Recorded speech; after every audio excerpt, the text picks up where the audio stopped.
ಅನಂತ ದೀರ್ಘಕಾಲ ಭಕ್ತಿಯ ಪ್ರಣಾಮಗಳನ್ನು ಸಮರ್ಪಣೆ ಮಾಡ್ತಾ ಈ ಬ್ರಹ್ಮಜ್ಞಾನ ಪಾಠದ ಪೀಠಾಧ್ಯಕ್ಷರಾದಂಥ ಸ್ವಚ್ಛೀಯ ಬ್ರಹ್ಮನಿಷ್ಠ ಗುರು ಶ್ರೀ ಶರಣಬಸವಪ್ಪಾಜಿಯವರ ಪಾದಕಮಲಗಳಿಗೆ ಸಾಷ್ಟಾಂಗ ಪ್ರಣಾಮಗಳನ್ನು ಸಮರ್ಪಣೆ ಮಾಡ್ತಾ ಪಾಠದಲ್ಲಿ ಉಪಸ್ಥಿತರಿರುವ ಎಲ್ಲ ಗುರುಗಳಿಗೆ ಗುರು ಮಾತೆಯರ ಪಾದಕ್ಕೂ ಸಾಷ್ಟಾಂಗ ನಮಸ್ಕಾರಗಳನ್ನು ಮಾಡುತ್ತಾ ಈಗ ನನ್ನಿಂದ ವಸ್ತು ನಿರ್ದೇಶ ರೂಪಮಂಗಲ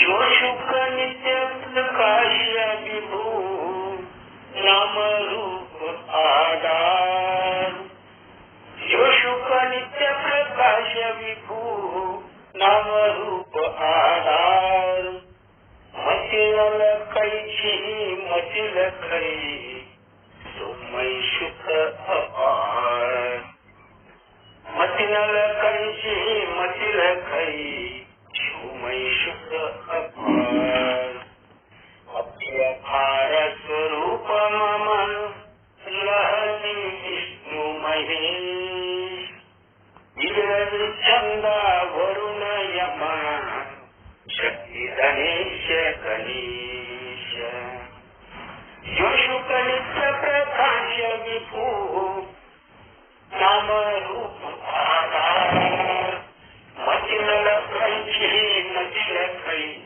सुमय शुक अपार जात्र पालु सर्वज्ञ को सियदारथ मुनि ध्यान ताको होत उपाधि थई उमय मिथ्या भान हरि जानई बिन जगत मन हूँ जगेरी सांग नसई पूजक जग झीलाई सोहम आपे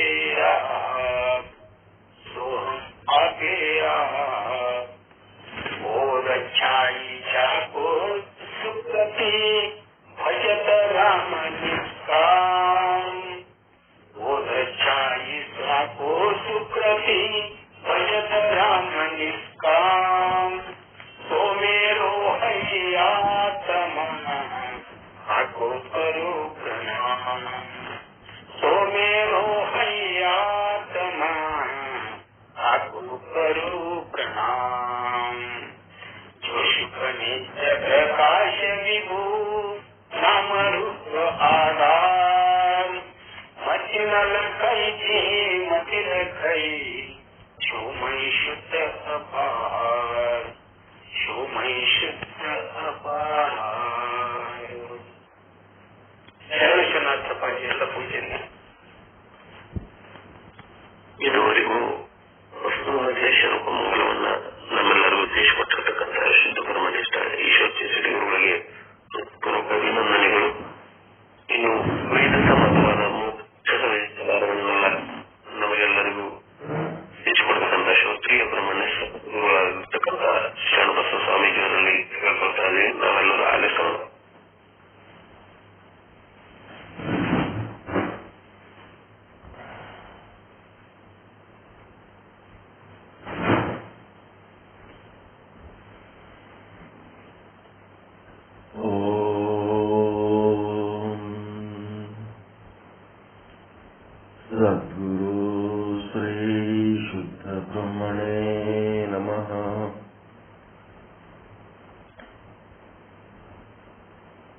ಸಮಸ್ತ ಶುದ್ಧ ಬ್ರಹ್ಮ ಸ್ವರೂಪರಲ್ಲಿ ಅನಂತ ಅನಂತ ಪ್ರಣಾಮಗಳು. ಶ್ರೀ ವಿಚಾರ ಸಾಗರ ತರಂಗ 4 ವಿಷಯಾಂಕ 135 ದೋಹ 50. ಇಲ್ಲಿ ಏನು ನಿರೂಪಣೆ ಮಾಡ್ತಾ ಇದ್ದಾರೆ ಅಂದ್ರೆ ಅನಿರ್ವಚನೀಯ ಖ್ಯಾತಿಯ ನಿರೂಪಣೆ ಮಾಡುತ್ತಾ ಇದ್ದಾರೆ. ವೇದಾಂತಿಗಳಿಗೆ ಅತ್ಯಂತ ಅವಶ್ಯಕವಾದಂಥ ಜ್ಞಾನ ಇದು. ಇದರ ಮುಖ್ಯಾಂಶಗಳು ಈ ರೀತಿಯಾಗಿರುತ್ತವೆ. ಅನಿರ್ವಚನೀಯ ಖ್ಯಾತಿಯು ವೇದಾಂತ ಸಿದ್ಧಾಂತದಲ್ಲಿ ಸ್ವೀಕಾರ ಮಾಡಲ್ಪಟ್ಟಿದೆ. ರಜ್ಜುವಿನಲ್ಲಿ ತೋರತಕ್ಕಂಥ ಸರ್ಪವನ್ನ ಸತ್ತ ಅಂತ ಹೇಳಲಿಕ್ಕೂ ಬರುವುದಿಲ್ಲ. ಯಾಕೆ ಸತ್ತ ಅಂತ ಹೇಳಲಿಕ್ಕೆ ಬರಲ್ಲ ಅಂದ್ರೆ ತ್ರಿಕಾಲ ಬಾಧ್ಯತ್ವಂ ಸದ್ರೂಪತ್ವಂ, 3 ಕಾಲದಲ್ಲಿ ಅಬಾಧಿತವಾಗಿರಬೇಕು, ಬಾಧಿಸಿಕೊಳ್ಳಲಾರದಂತಹ ವಸ್ತು ಸತ್ತಂತ ಕರೆಯುತ್ತಾರೆ. ಆದರೆ ಈ ಸರ್ಪವು ರಜ್ಜುವಿನ ಜ್ಞಾನದಿಂದ ಬಾಧಿಸಿಕೊಳ್ಳುತ್ತದೆ. ಯಾವಾಗ ರಜ್ಜುವಿನ ಜ್ಞಾನ ಆಗ್ತದ ಆವಾಗ ಸರ್ಪ ಇಲ್ಲದಂಗಾಗ್ತದೆ. ಹೀಗಾಗಿ ಅದನ್ನ ಸತ್ ಅಂತ ಹೇಳಲಿಕ್ಕೆ ಬರುವುದಿಲ್ಲ. ಈ ಸರ್ಪವು ರಜ್ಜುವಿನ ಜ್ಞಾನದಿಂದ ಬಾಧಿಸಿಕೊಳ್ಳುತ್ತದೆ, ಆದ್ದರಿಂದ ಅದನ್ನು ಸತ್ ಅಂತ ಹೇಳಲಿಕ್ಕೆ ಬರುವುದಿಲ್ಲ. ಎರಡನೇ ಮುಖ್ಯಾಂಶ ಏನು? ರಜ್ಜುವಿನಲ್ಲಿ ತೋರತಕ್ಕಂಥ ಸರ್ಪವನ್ನ ಅಸತ್ ಅಂತಲೂ ಹೇಳಲಿಕ್ಕೆ ಬರುವುದಿಲ್ಲ. ಅಸತ್ ಅಂದರೆ ಹೆಂಗಿರ್ತದಂದ್ರೆ ಅದು ಯಾವ ಕಾಲದಲ್ಲೂ ತೋರುವಂತಹದ್ದಲ್ಲ. ಬಂಜೆಯ ಮಗ, ಮೊಲದ ಕೋಡು ಇತ್ಯಾದಿ ಉದಾಹರಣೆಗಳಂತೆ ಇವು ಎಂದು ತೋರುವಂತವಲ್ಲ. ಆದರೆ ಸರ್ಪವು ಇಲ್ಲಿ ತೋರುತ್ತಿದೆ.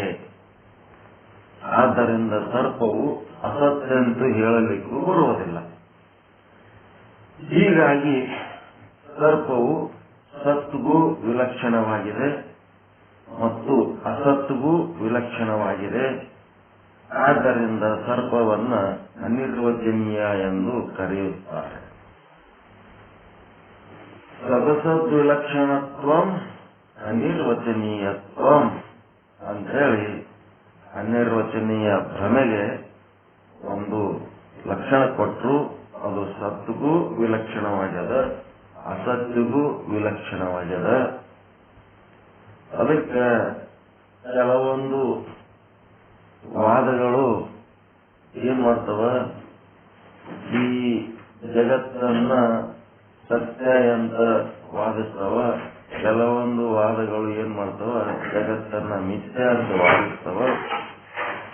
ಯಾಕಂದ್ರೆ ಅವರು ನೋಡುವ ದೃಷ್ಟಿಕೋನ ಆ ರೀತಿಯ ಸತ್ಯ ಅಂತ ವಾದಿಸಿದ್ರೂ ಬರಂಗದ, ಮಿಥ್ಯ ಅಂತ ವಾದಿಸಿದ್ರೂ ಬರಂಗದ. ಆದ್ರ ಅದು ಹೆಂಗದಂದ್ರ ಸತ್ಯಗೂ ವಾದಕ್ಕೂ ನಿಲ್ಕಿಲ್ಲ, ಮಿಥ್ಯದ ವಾದಕ್ಕೂ ನಿಲ್ಕಿಲ್ಲ. ಅದು ಸದಸತ್ವದ. ಆ ಸದಸತ್ವ ಅಂದ್ರೆ ಮತ್ತೆ ಸದಸತ್ವ ವಿಲಕ್ಷಣ. ಈ ರೀತಿ ಇದ್ದಂಥದ್ದು ಅನಿರ್ವಚನೀಯ. ಅದ್ರ ಬಗ್ಗೆ ಏನು ಹೇಳಕ್ ಬರಲ್ಲ, ಅದ್ರ ಬಗ್ಗೆ ಹಿಂಗೆ ಅಂತ ಹೇಳಕ್ ಬರಂಗಿಲ್ಲ. ಇಲ್ಲಿ ಅನಿರ್ವಚನೀಯ ಭ್ರಮಾಸ್ಥಳ ಅದೇನ್ ಮಾಡ್ತದ ಅಂತಂದ್ರ, ಒಂದು ನಮ್ಗೆ ಎಂತ ಸ್ಥಳಕ್ಕೆ ಹೋಯ್ತದಂದ್ರೆ ಅನಿರ್ವಚನೀಯ ಭ್ರಮಾಸ್ಥಳದಲ್ಲಿ ಅಂತಃಕರಣಕ್ಕಿಂತ ಭಿನ್ನವಾದ ಅವಿದ್ಯೆಯ ಪರಿಣಾಮಗಳಾದ ಅಂತಃಕರಣಕ್ಕಿಂತಲೂ ಭಿನ್ನವಾದ ಅವಿದ್ಯೆಯ ಪರಿಣಾಮವಾದ ಸರ್ಪಾದಿ ವಿಷಯಗಳು ಮತ್ತು ಅವುಗಳ ಜ್ಞಾನ ಒಂದೇ ಕಾಲದಲ್ಲಿ ಉತ್ಪತ್ತಿಯಾಗುತ್ತವೆ ಮತ್ತು ಒಂದೇ ಕಾಲದಲ್ಲಿ ಲೀನವಾಗುತ್ತವೆ. ಭ್ರಮಾಸ್ಥಳದಲ್ಲಿ ಅಂದರೆ ಯಾವಾಗ ಎಲ್ಲಿ ರಜ್ಜುವಿನಲ್ಲಿ ಅಧ್ಯಸ್ಥವಾದ ಸರ್ಪ ತೋರುತ್ತದೆಯೋ ಆ ಸ್ಥಾನದಲ್ಲಿ ಸರ್ಪವು ಅವಿದ್ಯೆಯ ಪರಿಣಾಮವಾಗಿದೆ. ಪರಿಣಾಮ ಅಂದರೆ ಪೂರ್ವ ರೂಪ ತ್ಯಾಗ, ಅನ್ಯ ರೂಪ ಧಾರಣ. ಅವಿದ್ಯೆಯು ಅವಿದ್ಯೆಯಾಗಿ ಉಳಿಯದೆ ಸರ್ಪಾಕಾರವಾಗಿ ಪರಿಣಾಮ ಹೊಂದಿದೆ ಮತ್ತು ಅದರ ಜ್ಞಾನವೂ ಕೂಡ ಯಾವಾಗ ಸರ್ಪದ ಜ್ಞಾನವು ರಜ್ಜುವಿನ ಜ್ಞಾನದಿಂದ ಮಿಥ್ಯೆಯಾಗುತ್ತದೆಯೋ ಇಲ್ಲಿ ಸರ್ಪದ ಜ್ಞಾನವೂ ಕೂಡ ಮಿಥ್ಯವಾಗುತ್ತದೆ. ಸರ್ಪ ಬಂದಾಗ ಅದರ ಜ್ಞಾನ ಬರ್ತದೆ. ಸರ್ಪ ಹೋಯ್ತು, ರಜ್ಜುವಿನ ಜ್ಞಾನ ಆಗಿ ಸರ್ಪ ಹೋಯ್ತಂದ್ರೆ ಆ ಸರ್ಪದ ಜ್ಞಾನ ಅಂದ್ರೆ ಸರ್ಪದ ಅನುಭವ ಕೂಡ ಅದರ ಜೊತೆಗೆ ಹೋಗ್ಬಿಡ್ತು. ಹೀಗಾಗಿ ಜ್ಞಾನ, ಸರ್ಪ ಮತ್ತು ಸರ್ಪದ ಜ್ಞಾನ ಎರಡೂ ಅವಿದ್ಯೆಯ ಪರಿಣಾಮ ಇದ್ದಾವೆ. ಅವೆರಡೂ ಒಂದೇ ಕಾಲದಲ್ಲಿ ಉತ್ಪತ್ತಿಯಾಗುತ್ತವೆ ಮತ್ತು ರಜ್ಜುವಿನ ಯಥಾರ್ಥ ಜ್ಞಾನವಾದಾಗ ಸರ್ಪ ಮತ್ತು ಸರ್ಪದ ಜ್ಞಾನ ಎರಡೂ ಒಂದೇ ಕಾಲದಲ್ಲಿ ಲೀನವಾಗುತ್ತವೆ. ಇವು ಸಾಕ್ಷಿ ಭಾಷೆ ಇದ್ದಾವೆ. ಸಾಕ್ಷಿ ಭಾಷೆ ಎಂದರೆ ಅವಿದ್ಯಾ ವೃತ್ತಿ ದ್ವಾರ ಯಾವುದನ್ನ ಸಾಕ್ಷಿಯು ಪ್ರಕಾಶ ಮಾಡುತ್ತದೆಯೋ ಅದಕ್ಕೆ ಸಾಕ್ಷಿ ಭಾಷೆ ಎನ್ನುತ್ತಾರೆ. ಅಂತಃಕರಣ ವೃತ್ತಿ ದ್ವಾರ ಸಾಕ್ಷಿ ಭಾಷಿಸಿತ್ತಂತಂದ್ರ ಅದಕ್ಕೆ ಏನಂತಾರ? ಪ್ರಮಾತ ಭಾಷ್ಯ ಅಂತಾರ. ಅವಿದ್ಯಾ ವೃತ್ತಿ ದ್ವಾರ ಸಾಕ್ಷಿ ಭಾಷಿಸಿತು, ಸಾಕ್ಷಿ ಒಂದೇ, ಅದ್ರ ಕೈಯಾಗ ಎರಡದಾವ. ಒಂದು ಅಂತಃಕರಣ ವೃತ್ತಿ ಅದ, ಇನ್ನೊಂದು ಅವಿದ್ಯಾ ವೃತ್ತಿ ಅದ. ಈ ಅವಿದ್ಯಾ ವೃತ್ತಿ ದ್ವಾರ ಇದು ಹೀಗೆ, ಇದು ಸರ್ಪ ಅಂತ ಹೇಳ್ತು ಅಂತಂದ್ರೆ ಅದು ಸಾಕ್ಷಿ ಭಾಷೆ. ಅಂತಃಕರಣ ವೃತ್ತಿ ದ್ವಾರ ಅಂತಃಕರಣ ವೃತ್ತಿ ಹೋಗಿ ಅದರ ಆವರಣ ಭಂಗ ಮಾಡಿ ಇದು ಹಗ್ಗ ಅಥವಾ ರಜ್ಜು ಅಂತಂದ್ರೆ ಅದು ಪ್ರಮಾತ ಭಾಷ್ಯ. ಅರ್ಥ ಮಾಡ್ಕೋಬೇಕು. ಸಾಕ್ಷಿ ಭಾಷ್ಯ, ಪ್ರಮಾತ ಭಾಷ್ಯ. ನಿಮ್ಮ ಅಂತಃಕರಣ ವೃತ್ತಿ ಹೋಗಿ ಅಂತಃಕರಣದ ಹಿಂದನೂ ಅಂತಃಕರಣ ಎದರ ಆಶ್ರಯದಾಗದ? ಸಾಕ್ಷಿಯ ಆಶ್ರಯದಾಗೆ ಅದ. ಮತ್ತ ಅವಿದ್ಯೆ ಎದರ ಆಶ್ರಯದಾಗದ? ಸಾಕ್ಷಿ ಆಶ್ರಯದಾಗದ. ಸಾಕ್ಷಿ ಅಂದ್ರೆ ನಿಮ್ಮೊಳಗಿನ ಆತ್ಮವಸ್ತು. ಅದು ಅಂತಃಕರಣ ಆ ನೇತ್ರದ್ವಾರ ಪ್ರಮಾಣದ್ವಾರ ಅಂತಃಕರಣ ವೃತ್ತಿ ಹೊರಗೋಗಿ ಆ ವಸ್ತುವನ್ನ ಸಂಬಂಧ ಮಾಡಿ ಆ ವಸ್ತುವಿನ ಆವರಣ ಭಂಗ, ಬೆಳಕಿತ್ತು ಅಂತಂದ್ರ ಆ ವಸ್ತುವಿನ ಆವರಣ ಭಂಗಾಗಿ ಇದು ಹಗ್ಗ ಅದ ಅಂತ ಗುರುತಿಸಿತು ಅಂತಂದ್ರೆ ಅದಕ್ಕೇನಂತಾರ? ಪ್ರಮಾತ ಭಾಷ್ಯ ಅಂತಾರ. ನೀವು ನೆನ್ಪಿಟ್ಕೋಬೇಕು. ಅಕಸ್ಮಾತ್ ಅಲ್ಲಿ ಬೆಳಕಿರಲಿಲ್ಲ ಅಂದ್ರೆ ಏನಾಗ್ತದ? ಅದೇ ಸಾಕ್ಷಿಯ ಆಶ್ರಯದಲ್ಲಿ ಒಂದು ಅವಿದ್ಯೆ ಅಂತದ. ಆ ಅವಿದ್ಯೆ ಕ್ಷೋಭೆಗೊಳಗಾಗಿ ಅದರ ಕಾರ್ಯೋನ್ಮುಖವಾಗಿ ಅದೇನ್ ಮಾಡ್ತದ? ಇದು ಹಾವದ ಅಂತೇಳಿ ಅದು ಹೇಳ್ತದೆ. ಇದು ಹಾವದ ಅಂದ ಕೂಡ್ಲೇನೆ ಹಾವಿನ ಜ್ಞಾನ ಚಾಲು ಆಗಿಬಿಡ್ತದಲ್ಲ. ಹಾವು ಕಳೆದ್ರೆ ಏನಾಗ್ತದ ಅದೆಲ್ಲ ಪರಿಣಾಮಗಳು ಚಾಲು ಆಗಿ ಅಂಜಿ ದುಃಖ ಪಟ್ಟದೆಲ್ಲ ಚಾಲು ಆಗಿರ್ತದೆ. ಹೀಗಾಗಿ ಹಾವು ಮತ್ತು ಹಾವಿನ ಜ್ಞಾನ ಅದು ಎಲ್ಲಿ ಕ್ರಿಯೇಟ್ ಆಗ್ಯದ ಅಂತಂದ್ರ ಅವಿದ್ಯೆ ಒಳಗೆ ಕ್ರಿಯೇಟ್ ಆಗಿಬಿಡ್ತು, ಅಲ್ಲೇ ಸಿದ್ಧ ಆಯ್ತು. ಹೀಗಾಗಿ ಅದೇನಾಯ್ತು? ಸಾಕ್ಷಿ ಭಾಷೆ ಅನಿಸ್ಕೊತದ. ಅದು ಹೊರಗಿನ ವಸ್ತು, ಅದಕ್ಕೇನು ಜೊಮ್ಮೆದಾರಿ ಇಲ್ಲೇ ಇಲ್ಲ, ಒಳಗಿನ ವಸ್ತುವೇ ತಯಾರಾಗಿಬಿಟ್ಟದ ಹಾವು. ಹೀಗಾಗಿ ಏನಾಯ್ತು? ಅದು ಸಾಕ್ಷಿ ಭಾಷೆ ಅನಿಸ್ಕೊತದ. ಇಲ್ಲಿ ಅವಿದ್ಯಾ ವೃತ್ತಿ ದ್ವಾರ ಸಾಕ್ಷಿಯು ಯಾವುದನ್ನ ಪ್ರಕಾಶ ಮಾಡುತ್ತದೆಯೋ ಅದೆಲ್ಲ ಸಾಕ್ಷಿ ಭಾಷೆ. ಆದ್ದರಿಂದ ರಜ್ಜುವಿನಲ್ಲಿ ತೋರುತ್ತಿರುವ ಸರ್ಪ, ಶುಕ್ತಿಯಲ್ಲಿ ತೋರುತ್ತಿರುವ ಬೆಳ್ಳಿ ಇತ್ಯಾದಿ ಸಾಕ್ಷಿ ಭಾಷೆಗಳಾಗಿವೆ. ಸ್ವಪ್ನ ಪದಾರ್ಥಗಳು ಕೂಡ ಸಾಕ್ಷಿ ಭಾಷೆಗಳೇ ಆಗಿವೆ. ಏಕೆಂದರೆ ಸಾಕ್ಷಿಯೇ ಸ್ವಪ್ನದ ಪದಾರ್ಥಗಳನ್ನ ಅವಿದ್ಯಾ ವೃತ್ತಿ ದ್ವಾರ ಪ್ರಕಾಶ ಮಾಡುತ್ತದೆ. ಆದ್ದರಿಂದ ಭ್ರಾಂತಿಯ ವಿಷಯಗಳು ಸಾಕ್ಷಿ ಭಾಷ್ಯ ಮತ್ತು ಸ್ವಪ್ನದ ಪದಾರ್ಥಗಳು ಸಾಕ್ಷಿ ಭಾಷ್ಯ. ಮತ್ತೆ ರಜ್ಜು, ಶುಕ್ತಿ ಇವೆಲ್ಲ ಏನು? ಪ್ರಮಾತ ಭಾಷ್ಯ. ರಜ್ಜುವಿನಲ್ಲಿ ಸರ್ಪ ಮತ್ತು ಸರ್ಪದ ಜ್ಞಾನ ಏನದ? ಅವಿದ್ಯೆಯ ಪರಿಣಾಮ ಮತ್ತು ಚೇತನದ ವಿವರ್ತ. ಅವು ಸಾಕ್ಷಿ ಭಾಷ್ಯ ಅದವ. ಅದಲ್ಲದೆ ಈ ಸರ್ಪ ಮತ್ತು ಸರ್ಪದ ಜ್ಞಾನ ಹೆಂಗದವ ಅಂತಂದ್ರೆ ಅವಿದ್ಯೆಯ ಪರಿಣಾಮ ಮತ್ತು ಚೇತನದ ವಿವರ್ತ. ರಜ್ಜುವಿನಲ್ಲಿ ಉಂಟಾದ ಸರ್ಪವು ಮತ್ತು ಸರ್ಪದ ಜ್ಞಾನಗಳಿಗೆ ಭ್ರಮ ಎಂದು ಕರೆಯುತ್ತಾರೆ ಹಾಗೂ ಅಭ್ಯಾಸ ಎಂತಲೂ ಕರೆಯುತ್ತಾರೆ. ಭ್ರಮ ಅಂದ್ರೆ ರಜ್ಜುವಿನಲ್ಲಿ ತೋರಿದ ಸರ್ಪ ಮತ್ತು ಸರ್ಪದ ಜ್ಞಾನ. ಅಂದ್ರೆ ಭ್ರಮೆಯು ಅವಿದ್ಯೆಯ ಪರಿಣಾಮವಾಗಿದೆ.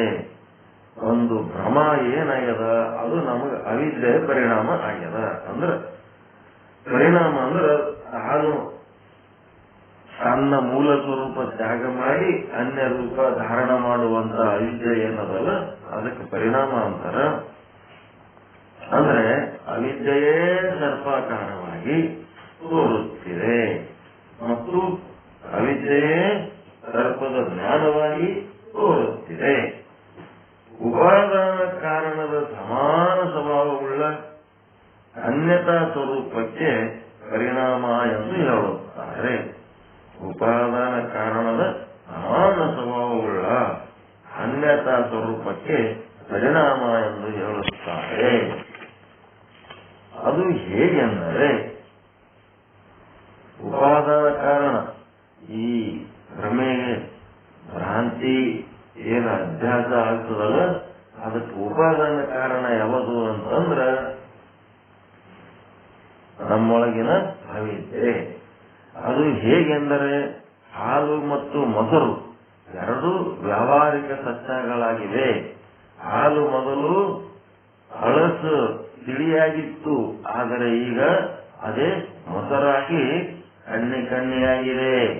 ಮತ್ತು ಹಾಲು ಮೊದಲು ಮಧುರವಾಗಿತ್ತು, ಆದರೆ ಈಗ ಅದೇ ಹುಳಿಯಾಗಿದೆ. ಇಲ್ಲಿ ಎರಡು ಹಾಲು ಮೊಸರುಗಳು ಸಮಾನ ಸತ್ತಾಗಳೇ ಆವೆ, ಆದರೆ ವ್ಯಾವಹಾರಿಕ ಸತ್ತಾಗಳಾಗಿವೆ ಮತ್ತು ಅನ್ಯತಾ ಸ್ವರೂಪಗಳಾಗಿವೆ. ಇದಕ್ಕೆ ಪರಿಣಾಮ ಎನ್ನುತ್ತಾರೆ. ಅನ್ಯತಾ ಸ್ವರೂಪ ಆಗಿರಬೇಕು, ಒಂದೇ ಸತ್ಯ ಇರಬೇಕು. ಇಲ್ಲೇನಾಗಿದೆ, ಹಾಲು ಮೊಸರು ಎರಡು ವ್ಯಾವಹಾರಿಕ ಸತ್ತ ಇರುವ ಕಾರಣ ಮತ್ತು ಅನ್ಯ ರೂಪ ಧಾರಣ ಮಾಡಿದ ಕಾರಣ ಇದಕ್ಕೆ ಪರಿಣಾಮ ಅಂತಾರೆ. ಇನ್ನು ವಿವರ್ತ ಎಂದರೇನು ಅಂದ್ರೆ ಇದು ಪರಿಣಾಮದ ಗೊತ್ತಾಯ್ತು ನಿಮಗೆ.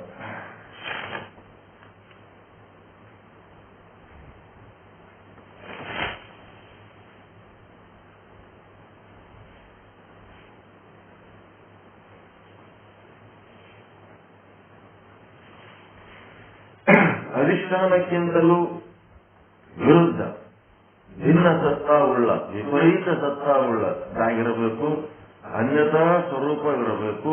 ಅದಕ್ಕೆ ವಿವರ್ತ ಎನ್ನುತ್ತಾರೆ. ಅಧಿಷ್ಠಾನವು ಪಾರಮಾರ್ಥಿಕ ಸತ್ತ ಇದೆ. ರಜ್ಜುವನ್ನ ಅಧಿಷ್ಠಾನ ಅಂತ ಹಿಡಿದರೆ ಅದು ವ್ಯಾವಹಾರಿಕ ಸತ್ತ ಇದೆ. ಆದರೆ ತೋರತಕ್ಕಂಥ ಸರ್ಪವು ಸತ್ ಸ್ವರೂಪಕ್ಕಿಂತಲೂ ವಿಲಕ್ಷಣವಾಗಿದೆ, ಅದು ಅನಿರ್ವಚನೀಯವಾಗಿದೆ. ಅಂದ್ರೆ ಅಧಿಷ್ಠಾನಕ್ಕಿಂತಲೂ ವಿಪರೀತ ಸತ್ತ ಉಳ್ಳದ್ದಾಗಿದೆ, ಬೇರೆ ರೂಪ ತಾಳಿದೆ. ಇದನ್ನ ವಿವರ್ತ ಎನ್ನುತ್ತಾರೆ. ಇಲ್ಲಿಯ ತನಕ ದೃಷ್ಟಾಂತ ಹೇಳಿ ಆಯಿತು. ಇನ್ನ ಸಿದ್ಧಾಂತ ಏನ್ ಹೇಳ್ತಾರ, ಉಪಾದಾನ ಕಾರಣವಾದ ಯಾವ ಅವಿದ್ಯೆ ಇರುವುದೋ ಅದು ಅನಿರ್ವಚನೀಯವಿರುತ್ತದೆ. ಸರ್ಪಕ್ಕೆ ಉಪಾದಾನ ಕಾರಣ ಅವಿದ್ಯೆ. ಹೇಗೆ ಎಂದರೆ ಘಟಕ್ಕೆ ಉಪಾದಾನ ಕಾರಣ ಮೃತ್ತಿಕೆ. ಮಣ್ಣಿನೊಳಗೆ ಘಟ ಇರುತ್ತದೆ. ಕಾರ್ಯವು ಯಾವುದರಲ್ಲಿ ಇರುತ್ತದೆಯೋ ಅದಕ್ಕೆ ಉಪಾದಾನ ಕಾರಣ ಎನ್ನುತ್ತಾರೆ. ಕಾರ್ಯದ ಇರುವಿಕೆಯು ಯಾವ ಕಾರಣದಲ್ಲಿ ಇರುತ್ತದೆಯೋ ಅದನ್ನು ಉಪಾದಾನ ಕಾರಣ ಎನ್ನುತ್ತಾರೆ. ಘಟವು ಕುಂಬಾರನಲ್ಲಿ ಇಲ್ಲ. ಕುಂಬಾರ ಎಂತ ಕಾರಣವನು? ನಿಮಿತ್ತ ಕಾರಣವನು. ಘಟವು ಸಿಗರಿ ಚಕ್ರದಲ್ಲಿ ಇಲ್ಲ. ಇದೆ ಅಂತ ಕಾರಣ ಸಹಕಾರಿ ಕಾರಣ. ಆದ್ರೆ ಘಟ ಎದುರಾಗದು ಕುಂಬಾರನಾಗಿಲ್ಲ, ತಿಗರಿ ಒಳಗಿಲ್ಲ. ಎದುರಾಗ ವಾಸ ಮಾಡೋದು ಮಣ್ಣು ಅಂದ್ರೇನು? ಉಪಾದಾನ ಕಾರಣ. ಘಟವು ಮಣ್ಣಿನಲ್ಲಿಯೇ ಇರುತ್ತದೆ, ಆಭರಣ ಬಂಗಾರದಲ್ಲಿಯೇ ಇರುತ್ತದೆ. ಹಂಗ ಇದು ಯಾವುದರಲ್ಲಿ ವಾಸ ಮಾಡಿರ್ತದ ಅದನ್ನ ಏನಂತಾರ? ಉಪಾದಾನ ಕಾರಣ ಎನ್ನುತ್ತಾರೆ. ಹಾಗೆಯೇ ಸರ್ಪವು ಹಗ್ಗದೊಳಗೆ ಇಲ್ಲ. ಸರ್ಪವು ಅವಿದ್ಯೆ ಜ್ಞಾನದೊಳಗೆಯೇ ಇದೆ. ಅವಿದ್ಯೆ ಒಳಗದು ಏನ್ ಮಾಡದ? ತನ್ನೊಳಗೆ ಏನು ಅವಿದ್ಯೆ ಅದಲ್ಲ, ಆ ಅಜ್ಞಾನದೊಳಗೆಯೇ ಸರ್ಪ ಅದ. ಆದ್ದರಿಂದ ಸರ್ಪಕ್ಕೆ ಅಜ್ಞಾನವೇ ಉಪಾದಾನ ಕಾರಣ. ಅಜ್ಞಾನ, ಅವಿದ್ಯೆ ಎಲ್ಲ ಒಂದೇ, ಮಾಯೆ ಎಲ್ಲ ಒಂದೇ. ಉಪಾದಾನ ಕಾರಣವಾದ ಯಾವ ಅವಿದ್ಯೆ ಇರುವುದೋ ಅದು ಅನಿರ್ವಚನೀಯವಿರುತ್ತದೆ. ಅದೇ ರೀತಿ ರಜ್ಜುವಿನಲ್ಲಿ ತೋರುವ ಸರ್ಪವೂ ಅನಿರ್ವಚನೀಯವಿದೆ. ಇಲ್ಲಿ ಸಮಾನ ಸತ್ತ ಹೇಳುತ್ತಿದ್ದಾರೆ. ಉಪಾದಾನ ಕಾರಣವಾದ ಅವಿದ್ಯೆಯೂ ಅನಿರ್ವಚನೀಯವಿದೆ, ಕಾರ್ಯವಾದ ಸರ್ಪವೂ ಅನಿರ್ವಚನೀಯವಿದೆ. ಮತ್ತು ಅದರಿಂದ ಉಂಟಾಗದ ಸರ್ಪ ಜ್ಞಾನ ಎಲ್ಲ ಅನಿರ್ವಚನೀಯದ. ಹೀಗಾಗಿ ಆದ್ದರಿಂದ ರಜ್ಜುವಿನಲ್ಲಿ ಸರ್ಪ ಮತ್ತು ಅದರ ಜ್ಞಾನವು ಅವಿದ್ಯೆಯ ಸಮಾನ ಸ್ವಭಾವವುಳ್ಳ ಅನ್ಯತಾ ಸ್ವರೂಪ, ಅಂದ್ರೆ ಅವಿದ್ಯೆಗಿಂತಲೂ ಬೇರೆ ಪ್ರಕಾರದ ಆಕಾರವಾಗಿದೆ. ಅವಿದ್ಯೆಗೆ ಆಕಾರವಿಲ್ಲ, ಅದು ನಿರಾಕಾರ. ಆದರೆ ಸರ್ಪಕ್ಕೆ ಆಕಾರವಾಗಿದೆ. ಅನ್ಯತಾ ಸ್ವರೂಪವಾದ ಕಾರಣ ಅದು ಅವಿದ್ಯೆಯ ಪರಿಣಾಮವಾಗಿದೆ. ರಜ್ಜು ಅವಚ್ಛಿನ್ನ ಅಧಿಷ್ಠಾನ ಚೇತನವು ರಜ್ಜುವಿನೊಳಗಿರುವಂತಹ ಉಪಯುಕ್ತ ಚೇತನ ಅಂದ್ರೂ ಒಂದೇ, ಅವಚ್ಛಿನ್ನ ಚೇತನ ಅಂದ್ರೂ ಒಂದೇ, ಅಧಿಷ್ಠಾನ ಚೇತನ ಅಂದ್ರೂ ಒಂದೇ. ಇದು ಸದ್ರೂಪವಿರುತ್ತದೆ. ರಜ್ಜುವಿನಲ್ಲಿರುವಂತಹ ಉಪಯುಕ್ತ ಚೇತನ ಸದ್ರೂಪವಿರುತ್ತದೆ.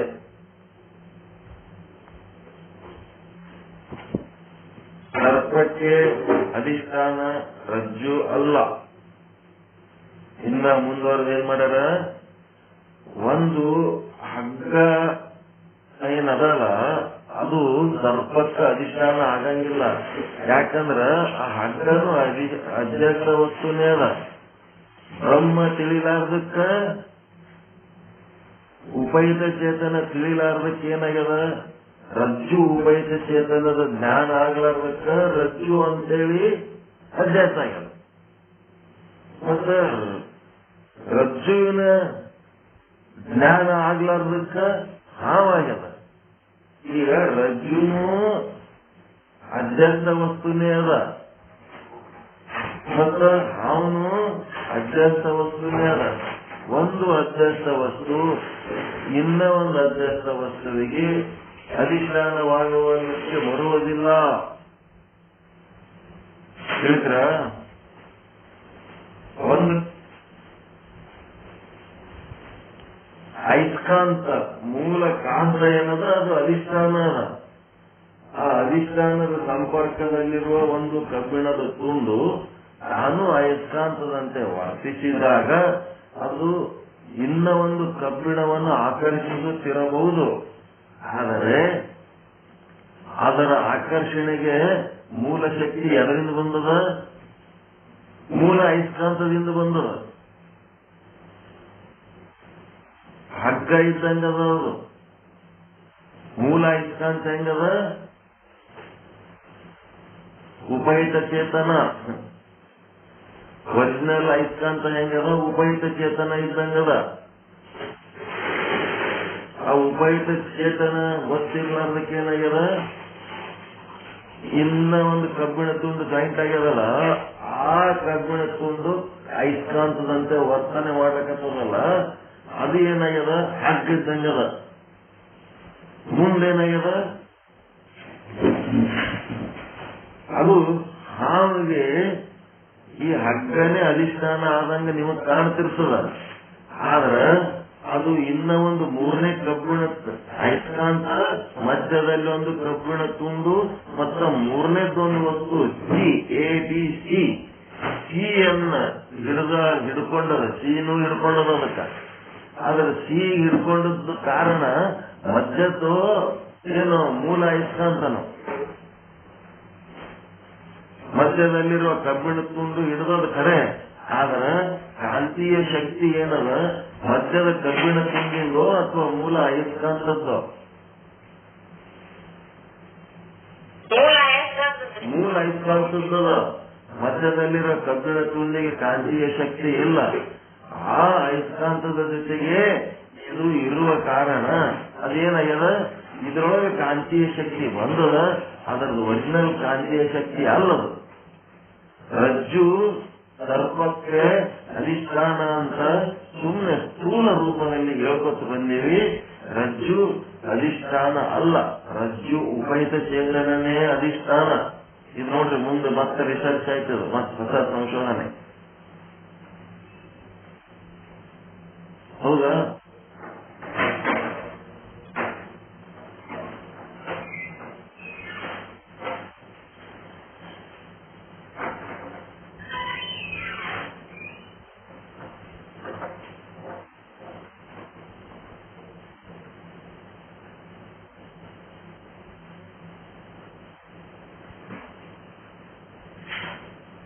ಏನಾಯ್ತು?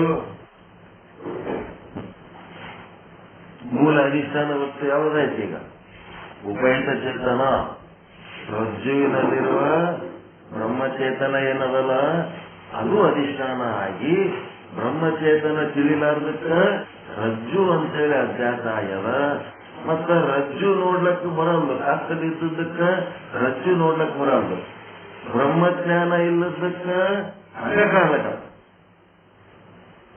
ಮತ್ತ ಬೆಳಕು ಇಲ್ಲದಕ್ಕೆ ಹಾವು ಕಾಣ್ಲಕತ್ತು. ನೋಡ್ರಿ ಹೆಂಗದ, ಎರಡು ರೀತಿ ಸಮಸ್ಯೆ ಆಗ್ಯಾವ ಇಲ್ಲಿ. ಬ್ರಹ್ಮಜ್ಞಾನ ಇಲ್ಲದ ಕಾರಣ ಏನಾಗ್ಯದ, ಅಲ್ಲಿರುವ ಉಪಹಿತ ಚೇತನದ ಬಗ್ಗೆ ಬ್ರಹ್ಮಜ್ಞಾನ ಇಲ್ಲದ ಕಾರಣ ಎಲ್ಲನೂ ಬ್ರಹ್ಮನೇ ಅದ, ಬ್ರಹ್ಮನಿಂದಲೇ ಎಲ್ಲ ವಸ್ತುಗಳಾಗ್ಯಾವ. ಈ ಜ್ಞಾನ ಮರ್ತದ್ದಕ್ಕ ಅದೇನಾಗ್ಯದ ಹಗ್ಗ ಕಾಣ್ಲಿಕ್ಕತ್ತು. ನಾಮರೂಪಾತ್ಮಕ ಒಂದು ಲೌಕಿಕ ವಸ್ತು ಕಾಣ್ಲಿಕ್ಕತ್ತ. ಆಯ್ತು, ಹಗ್ಗನೇ ನೋಡ್ಬೇಕಂತಂದ್ರು ಸಹಿತ ಅಲ್ಲಿ ಬೆಳಕಿಲ್ಲದಕ್ಕೆ ಏನಾಗ್ಯದ ಹಾವು ಕಾಣ್ಲಿಕ್ಕತ್ತ. ಹೀಗಾಗಿ ಈ ಹಾವಿಗೆ ಮತ್ತು ಹಾವಿನ ಜ್ಞಾನಕ್ಕ ಹಗ್ಗ ಜವಾಬ್ದಾರಿನೋ ಹಗ್ಗದ ಉಪಹಿತ ಚೇತನ ಜವಾಬ್ದಾರಿನೋ ಅಧಿಷ್ಠಾನ ವಸ್ತು ಯಾವುದು